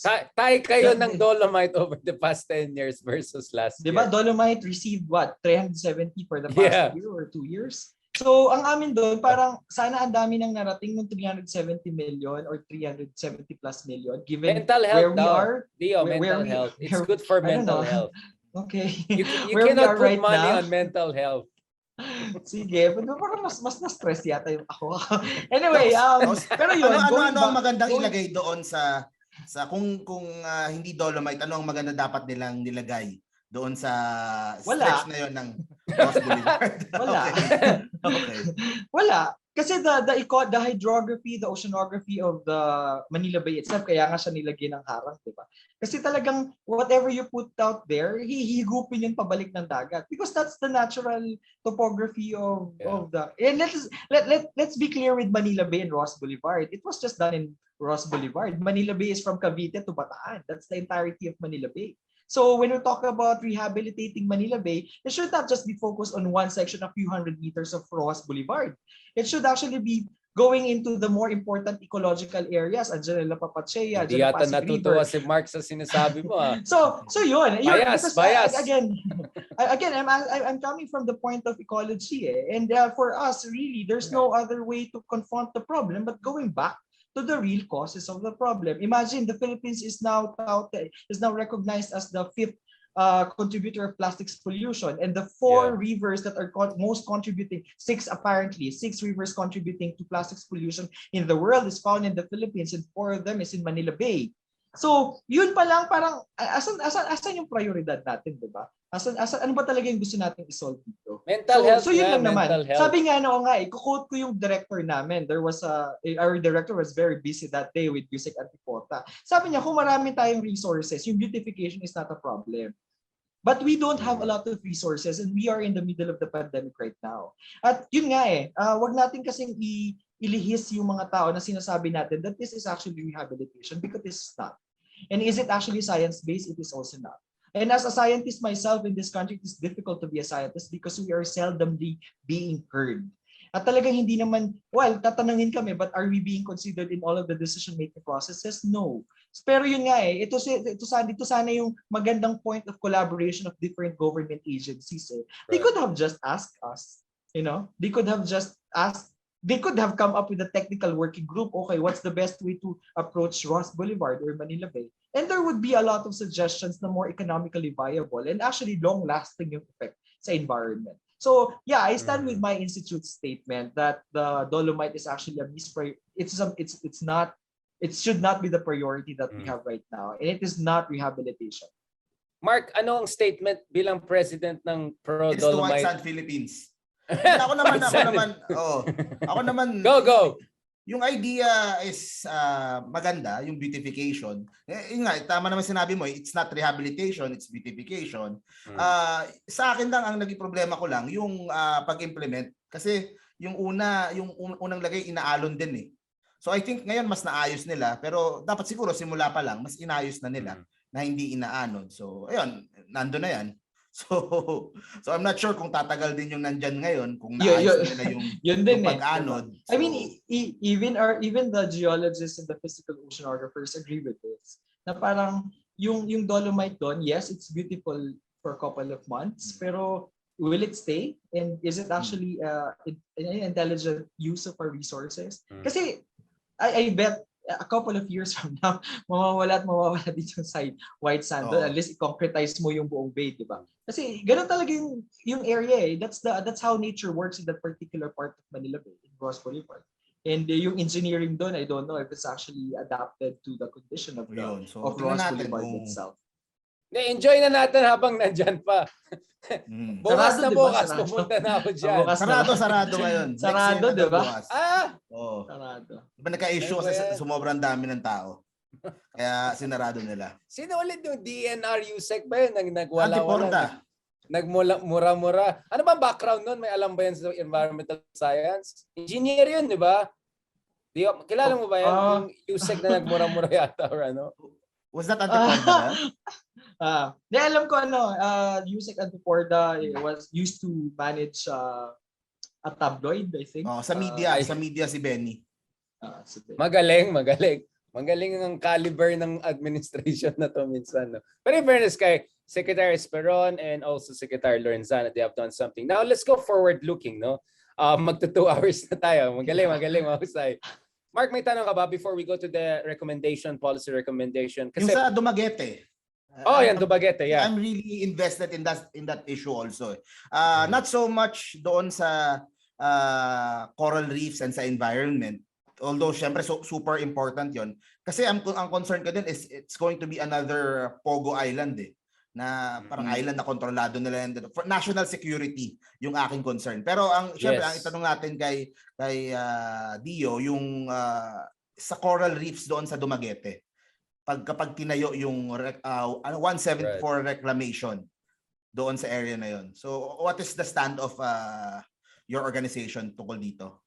Balikan ko yung sinabi ni Richard kanina kasi sabi niya, yun nga yung losses natin versus the investments coming from China. It's the same thing. It's the same concept in Dumaguete. Imaginary investments. Let's be very clear. How much Actual are we loss getting? versus imaginary. How much are we really getting from the environment? Ilang tao ang nakikinabang? And if you're gonna look back into the demographics of Dumagueños, Dumaguete, most of them are actually small fisher folks. Right. And the small fisher folks depend on the bounties of the sea, on the productivity of the corals that they find within the municipal waters. And these coral reefs are the one feeding most of the people or the citizens of Dumaguete. At pag tinayo mo naman yung reclaimed area, how many of these people will actually benefit?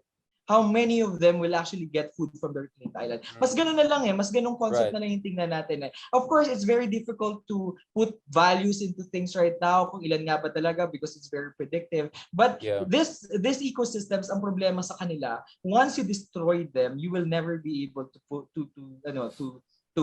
revert them back into their to revert them into their original state. So yun yung problem talaga. And secondly, Dumaguete is the Philippines itself is a diverse country. It's a mega diverse region. Right. Meta-diverse. Yeah. Ito yung hindi na-realize and I always remind people and Filipinos when I give talks. We are a maritime country. We need to root back our relationship with the seas. Yung dagat, kaya meron tayong manamo We are being reminded how archipelagic and how islandish our nation is. So, yun, sana balikan natin yung ganung konsepto na parang gaano ba tayo ka-dependent sa bounties na nakukuha natin sa dagat. And I think, I know marami pang problema yung sa Dumaguete, but ang problem din namin is that yung nagpropose kasi ng reclamation, ang kanilang proposal is to do restoration. And again, MSI already released a statement on this. You cannot do reclamation at that scale. You cannot do restoration at that scale. Yes. Nagre-work lang, merong mga studies on restoration but they're very, very small scale. But for that scale of damage, masyadong malaki yun to restore the ecosystem. It will not work. So the best way to actually conserve and preserve is not to destroy it. And we're standing on that ground. Yeah, keep it virgin. May tanong ka ba dyan, ibang Mark na ibang questions? I'm good. No, what about Boracay and other kind of tourist destinations in the Philippines? Ano yung mga or Palawan for that matter? Di ba may mga SOS din few years ago na medyo delikado na rin Palawan in terms of ecological stability dahil sa tourism and all. Can we have sustainable tourism? Do we have role models? I'm not sure Boracay is one, but about Siargao, the new star. Can you, as a marine scientist, can you give us some idea about that? Kasi medyo may Department of Tourism level lang kami dito sa Project Pilipinas. Just in case, I think naman ako on the personal opinion again. I think all initiatives and efforts to help reduce the stress being experienced by an island are all welcome. They're all appreciated, diba? But what we are pointing out is that the approaches that we are implementing should be science-based. Ang nangyayari kasi mahilig tayo sa copy-paste. Parang, nag-work kasi sa gantong isla, then baka mag-work sa ganito. Hindi, I think that's the problem. Kasi each island would have its own characteristics. And the only way we can, the only sustainable way we can restore or at least rehabilitate an island is to also understand its ecology and its people. Yun yung problem. Most of the management approaches look at people as part of the problem, not part of the solution. When in fact, the people or the communities should actually be part of the planning process. Halimbawa, yung nangyari sa Boracay, ang naging problema doon, nilockdown mo yung buong isla eh. Paano ngayon yung mga tao nakadepende doon sa turismo? And the second thing is that, are the approaches that implemented actually, are the effects actually long-lasting? Siguro nawala yung problema for a couple of months kasi wala kang tao. Pero after nun, pag bumalik yung mga tao, yung approaches ba na nilagay mo, would they actually prevent the same problem from happening again? And I think most of those none. Kasi yung approaches itself, they are not sustainable and they are not adapted to the locality of the community. So, yung mga ganong klase ng issue na dapat natin tingnan. I thank you for bringing up Palawan kasi nagiging problem na siya kasi totoo naman na malaki yung influx ng tourists, no? And I think ang opportunity ngayon is that because Palawan is still growing, there's a lot of rooms for improvement. And as early as now, we should already be considering the more sustainable options. And sana lang yung ating mga Sir, LGUs, can you give us an idea, like when we say sustainable, like limitahan yung numbers of tourists or like? Halimbawa, ito na lang easement zone. So, when you do coastal planning, meron kang easement zone. Ibig sabihin, a certain meters from the sea, I think 100 meters, dapat wala kang structure dyan. Kasi talagang with sea level rise. Zoning talaga. Zone. Nasa batas natin yan, but we are not even implementing it correctly. Bakit siya importante? Kasi yung sewage mo, if your structure is just a few meters away from the sea, saan pupunta yung sewage mo? You cannot collect all. There would always be leakage. Kahit na meron kang tangke, hindi naman makukollect lahat yan. Some of them will actually leak into the ocean. Pero if you're 100 meters away, at least you can have a buffer zone. So yung mga ganong klase ng konsepto na these are scientifically proven and actually demonstrated to be sustainable, pero hindi naman natin ini-implement. Bakit kaya? So yung tanong na doon pagdating sa LGU, no? Kasi minsan yung LGU mas malakas pa kaysa sa agencies eh. Mas malakas pa si Mayor kaysa sa DNR. Of course, hindi kasi sila yung andun sa on the ground. So minsan nga hindi nagbibigay ng clearance sa DNR pero si Mayor nagbibigay na lang ng clearance kung ano nung structure na yung tumatayo. So I think we have a lot of problems from bottom up or from the grassroots level hanggang sa from the ground. Pero yung problem is that we should also be considering the participation of the communities. And alam nyo, ito lang, segue na ano lang, if you go back into the communities, they know more about their environment and they actually know more how to preserve and conserve it. Kailangan lang nila ng tulong. Kasi sabi mo nga kanina, Richard, kapag pinapili ka na, kinabukasan o ngayon, siyempre, kung gutom ka ngayon, pipiliin mo ngayon. Yeah, exactly. Yeah. And I think, So I think you have to reconcile yung short-term versus long-term calculations. Yes. It should not be a question of ecology versus economy. Right. We could actually harmonization. have a viable and sustainable economy. Yes. Right. What about Siargao? I mean, people are saying maybe this is the better way of approaching it. It's the new star. I mean, do you have any idea? Have you visited? Hindi ko pa ako nag-visit. But I visited Siargao. They say it's much better daw in Boracay and all of that. Yeah. I haven't really done much reading about Siargao, but personally, on my experience, yes, I would say that Siargao is a nicer place for me because it's more quiet. There are more things. Pero I cannot say more than that kasi hindi ko naman alam pa yung sitwasyon ng Siargao for now. We also need to consider the size of the island din kasi and the resources within the island. Aklan, the Boracay Island is very different. It has very different ecology. It has very different resources compared to Siargao. So yun nga yung problem eh. If we try to implement the same policies we have in Island A to Island B or for example Boracay to Siargao, doon tayo magkakaproblema because not all islands or made the same way. Tailored, bespoke. Yes, dapat talaga tailored. And again, dito ko naman ipapasok and that's where the scientists should come in. Kaya dapat talaga merong malaking interaction, malakas na O mga interaction LGU, at collaboration. ito, Gwen Garcia, paki-hire ito si sa lahat ng mga LGU dapat nagro-rotate kang consultant. Before we go to the end, I want to talk about some other very important issue. Very, very important. Because I mean, for me as a political scientist, this is like the defining issue, right, for the years to come, because it has many multiplier effect, and that's climate change. This is really serious and scary. There are two things that scare me. One is AI, where this thing is going, can get out of control, especially under China and those countries. But the second one is really climate change, and China is still a part of that. Not a hater, I'm just being honest about assessments. What do you think about climate change? Because if you look at the negotiations, COP26 among others, I don't know, it seems many governments are struggling to make big commitments. China didn't even send their president, or the president didn't send himself. Biden, we don't know if he can really pull this off, with the Republicans likely coming back soon. Hindi naman pwede na umasa lang tayo sa Europeans or the Japanese. Then you have India, Sub-Saharan African coming up.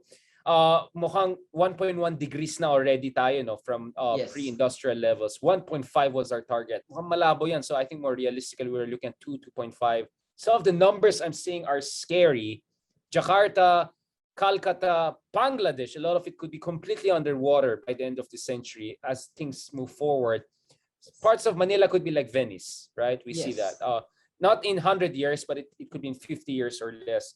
How serious this issue of climate change is, because it's really going to hit us in the face in ways that we have not even imagined, as bad as things could be. And the Philippines is among the top 10 most vulnerable countries to climate change based on HSBC study, climate risk index study. So you can say I'm passionate about this, not because I'm a climate scientist, but from the basic understanding I have, this can get really scary and has economic, geopolitical, even ideological impact. I mean, people are going to be apocalyptic, right? When things go really scary and all, which is going to be the case. You as a scientist, as a natural scientist, as a Filipino, right? You're looking at this storm coming, this mega storm coming.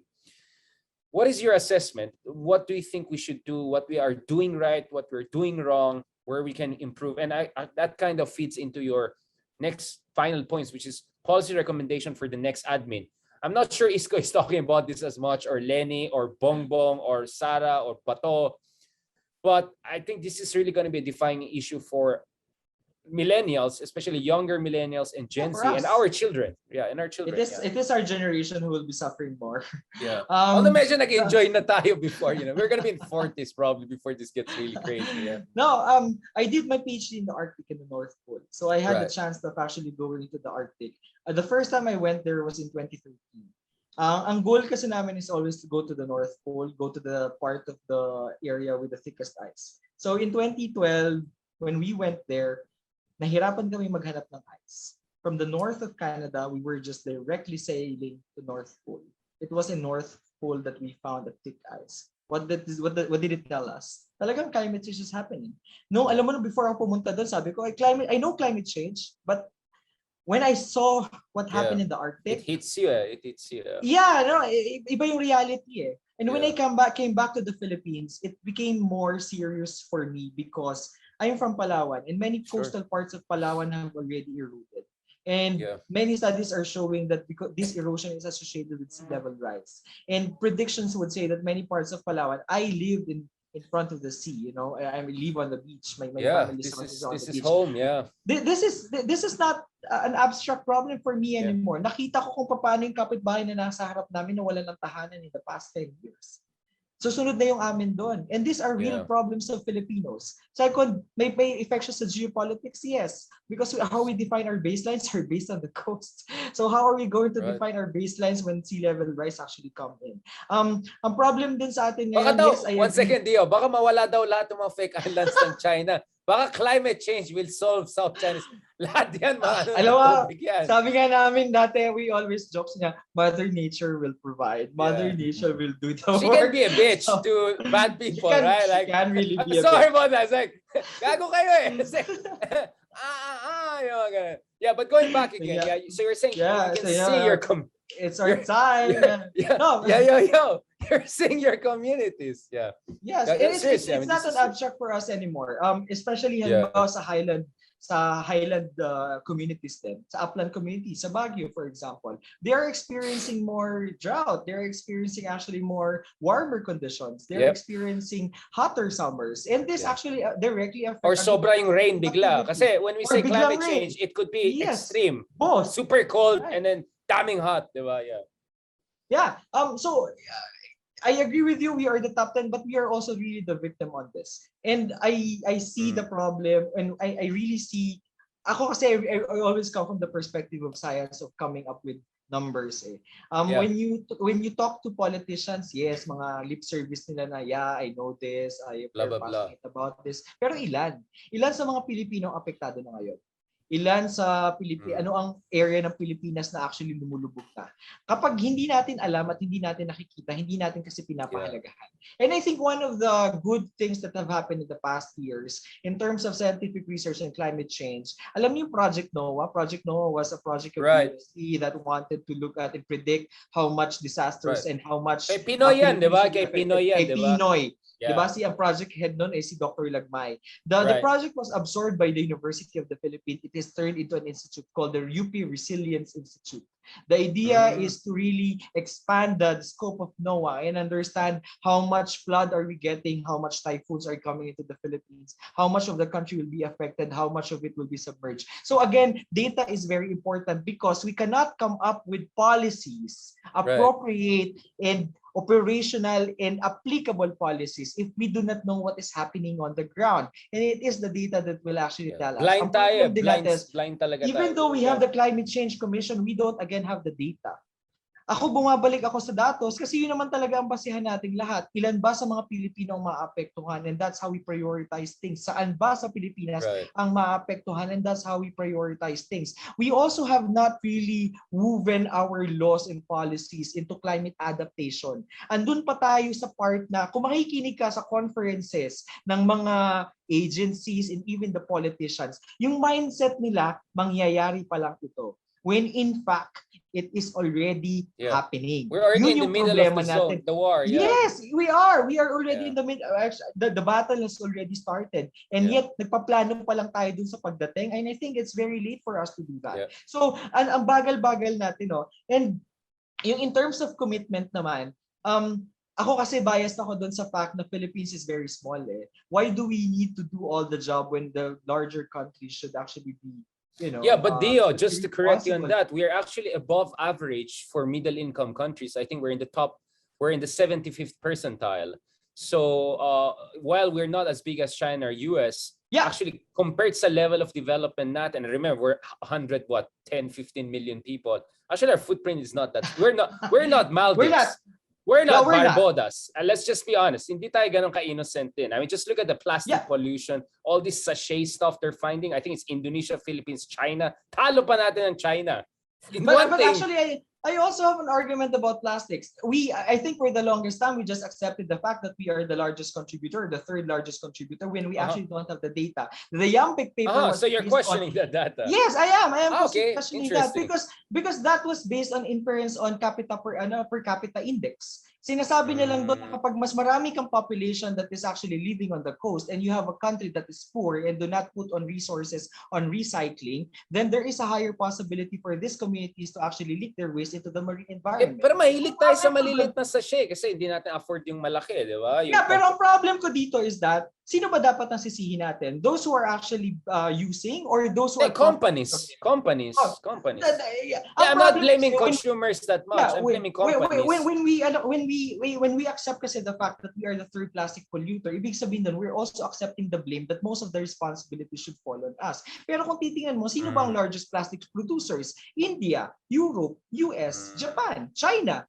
So ang question dito, kapag ba after they sell it and after they profited from it, yun na ba yun? Tapos na usapan, should the responsibility actually fall to us when they're actually benefiting from us? Same question ko din kasi sa climate change na commitments. I see where you're coming from. Pero I agree with you. Ang footprint natin is not is not We're small. not innocent. That's what I'm saying. Yeah, we are not. We're I think not. all of us We're naman not are- gago, but we're not innocent too. Yes, I'm I just agree saying. with you. I agree with you on that. Pero yun din, na parang probably yung commitment, mas mag-expect siguro ako dun sa mas malalaki. Pero it's good that we are doing our own. Ang problem kasi doon when we commit in the same level as the larger countries, we are also inhibiting the possible and the potential growth of the country. Yeah. But are we? I mean, Honest. that's not the sense I get in the negotiations. I think this year we sent, because we just had an interview in GMA with one of the representatives, and they're actually happy that we sent Dominguez.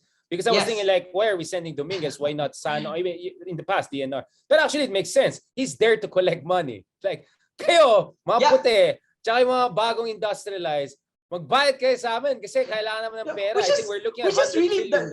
Which makes is a good sense. thing, right? We need someone to collect the money. It is a good thing. But, when we talk about climate change, we should also be talking about the role players in mitigating climate change. And andyan yung environment, andyan yung West Philippine Sea, andyan yung coral reefs, andyan yung mangroves, andyan yung seagrass beds. And we should also be looking at that. Kaya nga sabi mo kanina, magkano ba ang value ng marine capital ng Pilipinas in terms of how much should we be getting?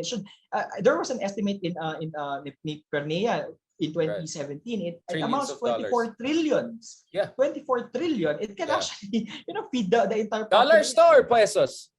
That was pesos. That was pesos. But still, And I mean, again, that's almost, that's half a $1 trillion. Magkano ba ang GDP ng Pilipinas, right? Exactly. It's like 600. If we can just sustainably manage it, then it's good. Pero hindi din naman dahil sinasabi ko na we should be expecting more commitment from the larger countries that we are not going to do our own part. It's good that we are doing our own part.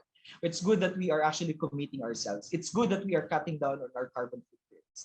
And I think yung problem nga natin dito is that wala tayong, again, data. Ano ba yung dapat nating pina-prioritize? Ano yung dapat nating una? Kasi andun pa din tayo sa mindset na parating pa lang siya, it's coming. Pero actually, andito na siya. We should already be gearing towards mitigation. Yeah. So ano na ngayon yung mga mitigation policies? Ano na ngayon yung mga, how are we going to adapt to climate change? How are we going to reverse the impacts of climate change? Kasi whether or not, mangyayari ang climate change. And we cannot do anything about it. We just need to be prepared when it arrives. Actually, it's already arrived. Mark, ikaw, I mean, kayo, vloggers, ikaw sa campaign ka involved, how serious are people taking this issue of climate change? Kasi para sa akin, dapat medyo delikado ng Pilipinas dyan eh. Right? Ikaw, Mark, I mean, kamusta ang level of discussion sa inyo? Directly with Yorme, pinag-usapan din namin. Kasi may mga, like you said nga, there's a article na 2050, parts of Manila could be submerged in Venice water. Na tayo, Yeah, and of course, ano ba tatamaan sa Maynila? Yung Tondo, yung pier area, kung saan siya lumaki. So, baliwala yung mga ginagawa niyang developments ngayon kung in 30 years, submerged na sa tubig yung ilang parts doon. So, it is something na we have talked about na. So, I'm not sure lang kung kailan niya balak ilabas yung kanyang plano for this pag ganitong parte na. But pagkasama yan eh. Kasi yung pati doon yung sa yung nakasama yung sa Manila, yung sa Bloomberg, yung top 50 cities, kasama din yung part na yun yung sa right. Climate resilience. I just really wish that these candidates we have right now to invite scientists to come up with the environment agenda or science agenda. And the journalists to be more literate in environmental science and push it because they have power. Journalists are powerful, right? Yes. If Tulfo, even the non-journalists raise this issue, I think more people will pay more attention, di ba? Ikaw, Mark, personally, anong tingin mo dyan sa climate change? Nanonood ka ba ng mga apocalypse movies, mga ganun? I mean, just to give you an idea, yung nakita natin sa Yolanda is a once every 50 or 100 years event. We might see once every 500-year event happening 5 times a year, sometimes simultaneously. That's how scary some simulations we don't have are ako personally, it's not part doon sa aking mga ina-advocate na So, ngayon kasi this is very helpful kasi dami ko ding natututunan, pero wala tayong politician na nakatutok sa ganyan wala pa. Wala pa. We can still change it, Mark, diba? I mean, you're influential, Mark. You're influential vlogger. I won't say you have the ear of Yorme, but you share each other's ears sometimes. I don't know. I mean, we are talking to each other. We are having these platforms, scientists, social scientists, vloggers. I mean, there's not much of that in the Philippines. Hindi ako nag-iabang, but I'm saying like we should start doing this more. I mean, like sarap pag-usapan ng mga kagaguhan ni ganito ngayon. But green champion sa maybe climate sa politika, climate champion sa politika or celebrity or influencer or sa ganung mataas na level. Na like what we see sa ibang bansa na meron talagang mga people na ito yung kanilang may Greta. We need a Greta, no? Oh, we need the face, no, doon sa issue. We need a champion on that. Similar daw parang si Al Gore 20 years ago nung Right. Ano. Pero siguro magandang example din halimbawa ngayon. I don't know if you know about the Philippine Space Agency, right? The Philippine Space Agency started as a small. Diba Ayala medyo involved din dyan? Ayala parang narinig. They're one of the benefactors before. Hindi ko na alam wala na. It's now an agency. It's now a department of its own. So nung nagsimula yun, maliliit na projects lang and parang hindi pa natin nakikita yung appreciation for the data being delivered by the satellites. Pero ngayon, nakikita na natin that it can actually be used to agriculture. It can actually be used to look at climate change. Yung seasonal changes. Seasonal changes. Ano bang mga areas yung affected, which are more vulnerable in these types of conditions. So, yung mga ganitong klase ng, ang maganda dito, the agency itself is not limited just to the scientists. They're working with other agencies. Talagang multi-sectoral yung approach nila in using the technology. Interagency. And I think these are opportunities for politicians to grab na parang to learn more, to actually invest more on this and to look at the possibility of more applications of these technologies. So sana mabigyan ng pagkakataon yung mga scientists to actually go and talk to politicians and the politicians to also listen to the scientists. The entire community is not, we have our own preferences, but I think I speak on behalf of the other scientists that when politicians come to us, we will be willing to help whoever they are to craft the science agenda. And sana mas mabigyan pa tayo ng maraming platforms. Right. So this is we are now going to the end part of our podcast. Malapit na tayo mag 2 hours, di ba? We need to beat the Lord de Vera target. Thanks kasi Lord. I'm very happy. We're almost there. So can you give us prognostics tsaka yung good, bad, and ugly pagdating sa Philippines environmental policy and generally science-based approach to policy making? Where did we get it right? Somehow good. Where did we kind of get it right but still wrong? And where are we need to level it up, next level tayo.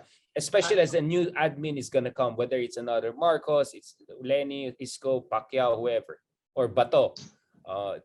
Probably speaking very specific to where I'm coming from, the community of the marine sciences in the Philippines. Where did we get it right in the past years? We are now building the National Academic Research Fleet. It was a dream 20 years ago, and now it's actually coming into reality. And the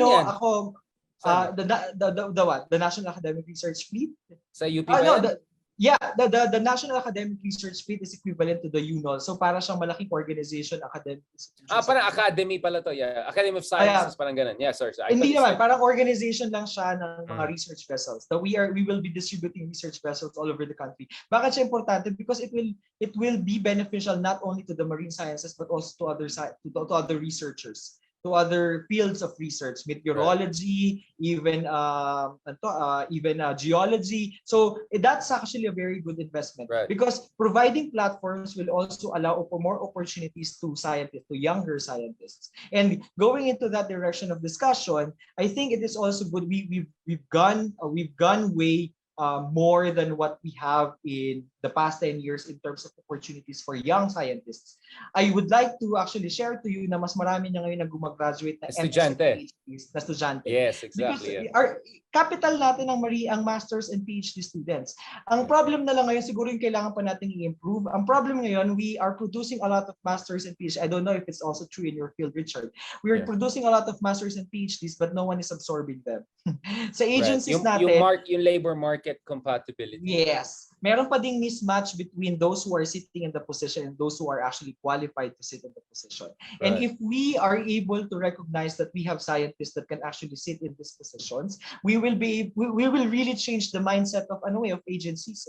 Ibig sabihin, mas magiging science-based, mas magiging objective, at mas alam natin yung priorities natin. We'll be able to maximize the resources that we have. Ano pa yung mga investments natin in the past year? Nabanggit ko kanina, yung Philippine Space Agency. Nakala natin ninamock siya dati Kasi bakit? Ano daw ang gusto natin? Makapunta ng Mars? No. That these technologies are very much applicable to the local setting. And these are very good investments. Yung and then deep expedition. Because even though it was just one expedition, ngayon pinag-uusapan na yung investment in deep sea research capacity. Pinag-uusapan na ngayon of actually coming up with a deep sea research vessel of our own. And that's actually a good thing. Like made in Philippines, testament, ganun. Yung I don't know if ganun. it's made in the Philippines later, but at least it is being operated and owned by the Philippines, right? So we can do whatever we want and explore all the resources that we have. That's actually a good investment. Yung UPRI, UP Resilience Institute. Andiyan na din yung I would also like to commend the UST for this, the Department of Science and Technology. Kasi meron tayong program na tinatawag nating Balik Scientist Program. Filipinos who are trained abroad and who got their PhDs abroad. Si di ba? Si yung head ng yung Salvana ba yan? Salvena? Si Dr. We got this under control, Mr. Yes. Yes, sana naman hindi puro ganun lang yung bumabalik. Hindi naman. I'm a balik scientist myself. That's why I know, exactly. Like, I mean, having scientific skills is one thing, another having conviction and integrity is another. And how to use those to some scientific people. skills is another, right? Yeah. So, We got this under control, Mr. Scientist. We've got right in the past. Siguro yung magandang recommendation in the future, sa Canada, sa US, they have this, the scientific advisory boards. Actually for the Congress, for the Senate, and also for the other agencies. Bakit? Kasi, and I'm not talking about I'm not just talking about the natural scientists. Kailangan meron tayong mga socio-political scientists who are actually trying to advise most of the politicians we have. Sana meron ganong klase ng mechanism where the scientists and the politicians will be given opportunities to talk more, to actually consult more with each other, and to also provide technical expertise. And hopefully, the politicians listening to the scientists or to the experts. Kasi ngayon, uso-uso sa atin ngayon ng intellectual shaming, di ba? Smart shaming. Parang mali na bang maging eksperto sa panahon na to? Parang mali bang magbigay ng ekspertong opinion? Pero sana mabago natin yung culture na yun in the future. And it's not just the government, it's not just the politicians. It's actually the We need shameless intellectuals. That's my answer. We need shameless. Wala silang pake. Sige, bash nyo kami. Go lang kami. Siguro one of the last recommendations na ibibigay ko na lang, it's also, I think, two-way yung process. It's not just the government reaching out to the scientists or the experts. I think we also need to have more experts, and hopefully the new generation of scientists and experts and researchers being more vocal, being more opinionated, and actually being more aggressive in participation in nation building. Hindi dapat tayo nagpapakulong na lang doon sa apat na sulok ng laboratorio. Hindi na lang microscope dapat ang kinakausap natin sa gabi. We really need to reach out, and this is a recognition of the shortcoming of the scientists. We need to reach out. We need to make our science the basic language of the people. Kailangan makita ng mga tao kung saan pupunta yung taxes nila. Most of the research that we do are being paid by the taxpayers, and therefore the knowledge that we are generating should also go back to the taxpayers. And lastly, salamat nandito si Mark, no, because I think there's still a gap between the public and the experts, and I think the vloggers, the media people. That's why I love Mark, because Mark is like big role my to ear play. to the ground. Yeah. Yes, you ask the right questions that ordinary people can understand. Lay you people, help us laymanize. Yes, the lay people. You help us laymanize our science, our knowledge, the knowledge that we generate. I think yun palang yung appreciation natin for truth and facts and science. Sana mabago na on how we think of the future. Ayun, we can talk more about this for hours. Pero, but this is just a teaser, Unfortunately, there'll be other issues in the future on the environment in West Philippines. So we will need you, as we will need Jay and other people. So sadly for you, this is just a patikim lang, and we're gonna exploit you more. But I hope Mark appreciated this, because this is the beauty of long form, man. True. This is next level. I mean, short of a classroom, you're not gonna get anything like that. But our audience is gonna be in thousands. After 2 years, maybe I'm not just talking with my fellow natural scientists. I am now, ikaw lagi na kitang kausap, and I am connecting to more social scientists, to more economists, to actually more, alam mo yun, so it's becoming really interdisciplinary and transdisciplinary, which is a good thing. And I'm very let's bring in journalists, vloggers, like Mark, because they're very influential. Gawa ka na din ng channel, Doc. TikTok explainers. TikTok explainers. I'm actually a very shy person. The obvious. The obvious. Sorry. Oh my God. Alam mo, Basag Tio, trip to eh. mas matandaan Ano? ka pala sa akin. Si Mark, ngayon lang yata ako nakita ni Mark na quiet lang ako. Kinig lang ako. Wow.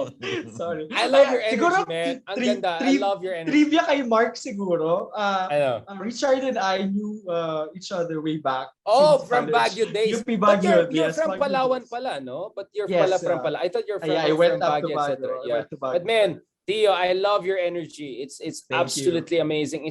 It's really encouraging. I mean, I don't know kung anong basa ni Mark sa akin. Siguro ADHD tong gagawin to. Pero, but I'll tell you, like, I really get inspired with inspiring fellow Filipinos, mga balik scientists, people who are in the academy trying to reach out, not snub people who are smart. You know, I really appreciate, and Dio, definitely you're one of them. I mean, we would have loved to have you earlier. It's just that I don't know kung anong isla ka na naman or anong Guinness record na naman binibreak mo. So, thankfully, available ka. So, last week, biglang naisip ko, wait lang, si Dio na lang muna ang kunin namin. We need also a natural scientist with that because soon also we're gonna have journalists. Atom Aurelio, hopefully we'll have him. So probably I'll raise this issue of climate change because it's also close to his heart. He's very much in touch with the communities. He does a lot of documentaries on these issues. Yes. We're gonna have people, experts on troll farms, etc., on communication. So we're trying to bring a lot of people, and hopefully down the road, no, Mark, we're gonna have candidates and cabinet members among others. No, so this is the hope we have. This is just the beginning, God willing. But so far, so good. No, I think we broke the record. No, Sorry, Lord De Vera.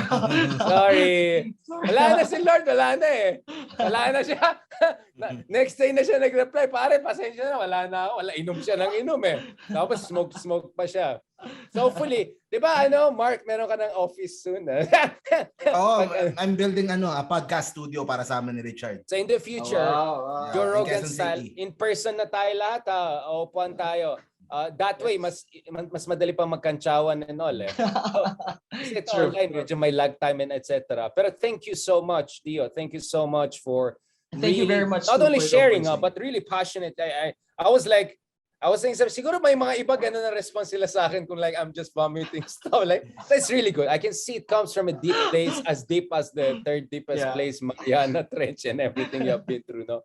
And please continue loving the country. Thank you for not giving up on our bureaucracy, on our broken politics, etc. Because the Filipino people need people like you, right? And in our own little ways, ako, Mark, we're also trying our best, no, to get the right information out in the most entertaining, engaging way possible. So sa mga nakikinig dyan, tumis kayo ng 2 hours. Ayan, pag nag-gym kayo, ayan, sexy na kayo. Kasi we have some people saying, sarap pala ng podcast na yun. Kasi pag traffic, gano'n, lalo pag balik traffic na. This is perfect kind of podcast. You can listen 2 hours, you're gonna be an expert after 2 hours. Yeah. Promise yan. Pwede na kayo maging analyst yan. Pwede na kayo analyst. Thank you so much, Dio. Hope to have you soon again to discuss other issues. Thank you very much. But definitely, it's really our privilege and honor to have you among our guests. God bless. Thank you very much, folks. Project Pilipinas, episode 22, right? 22. Okay, double 2. Yeah, that's very good. Maraming salamat. God bless. And hopefully you enjoyed this podcast. Bye-bye.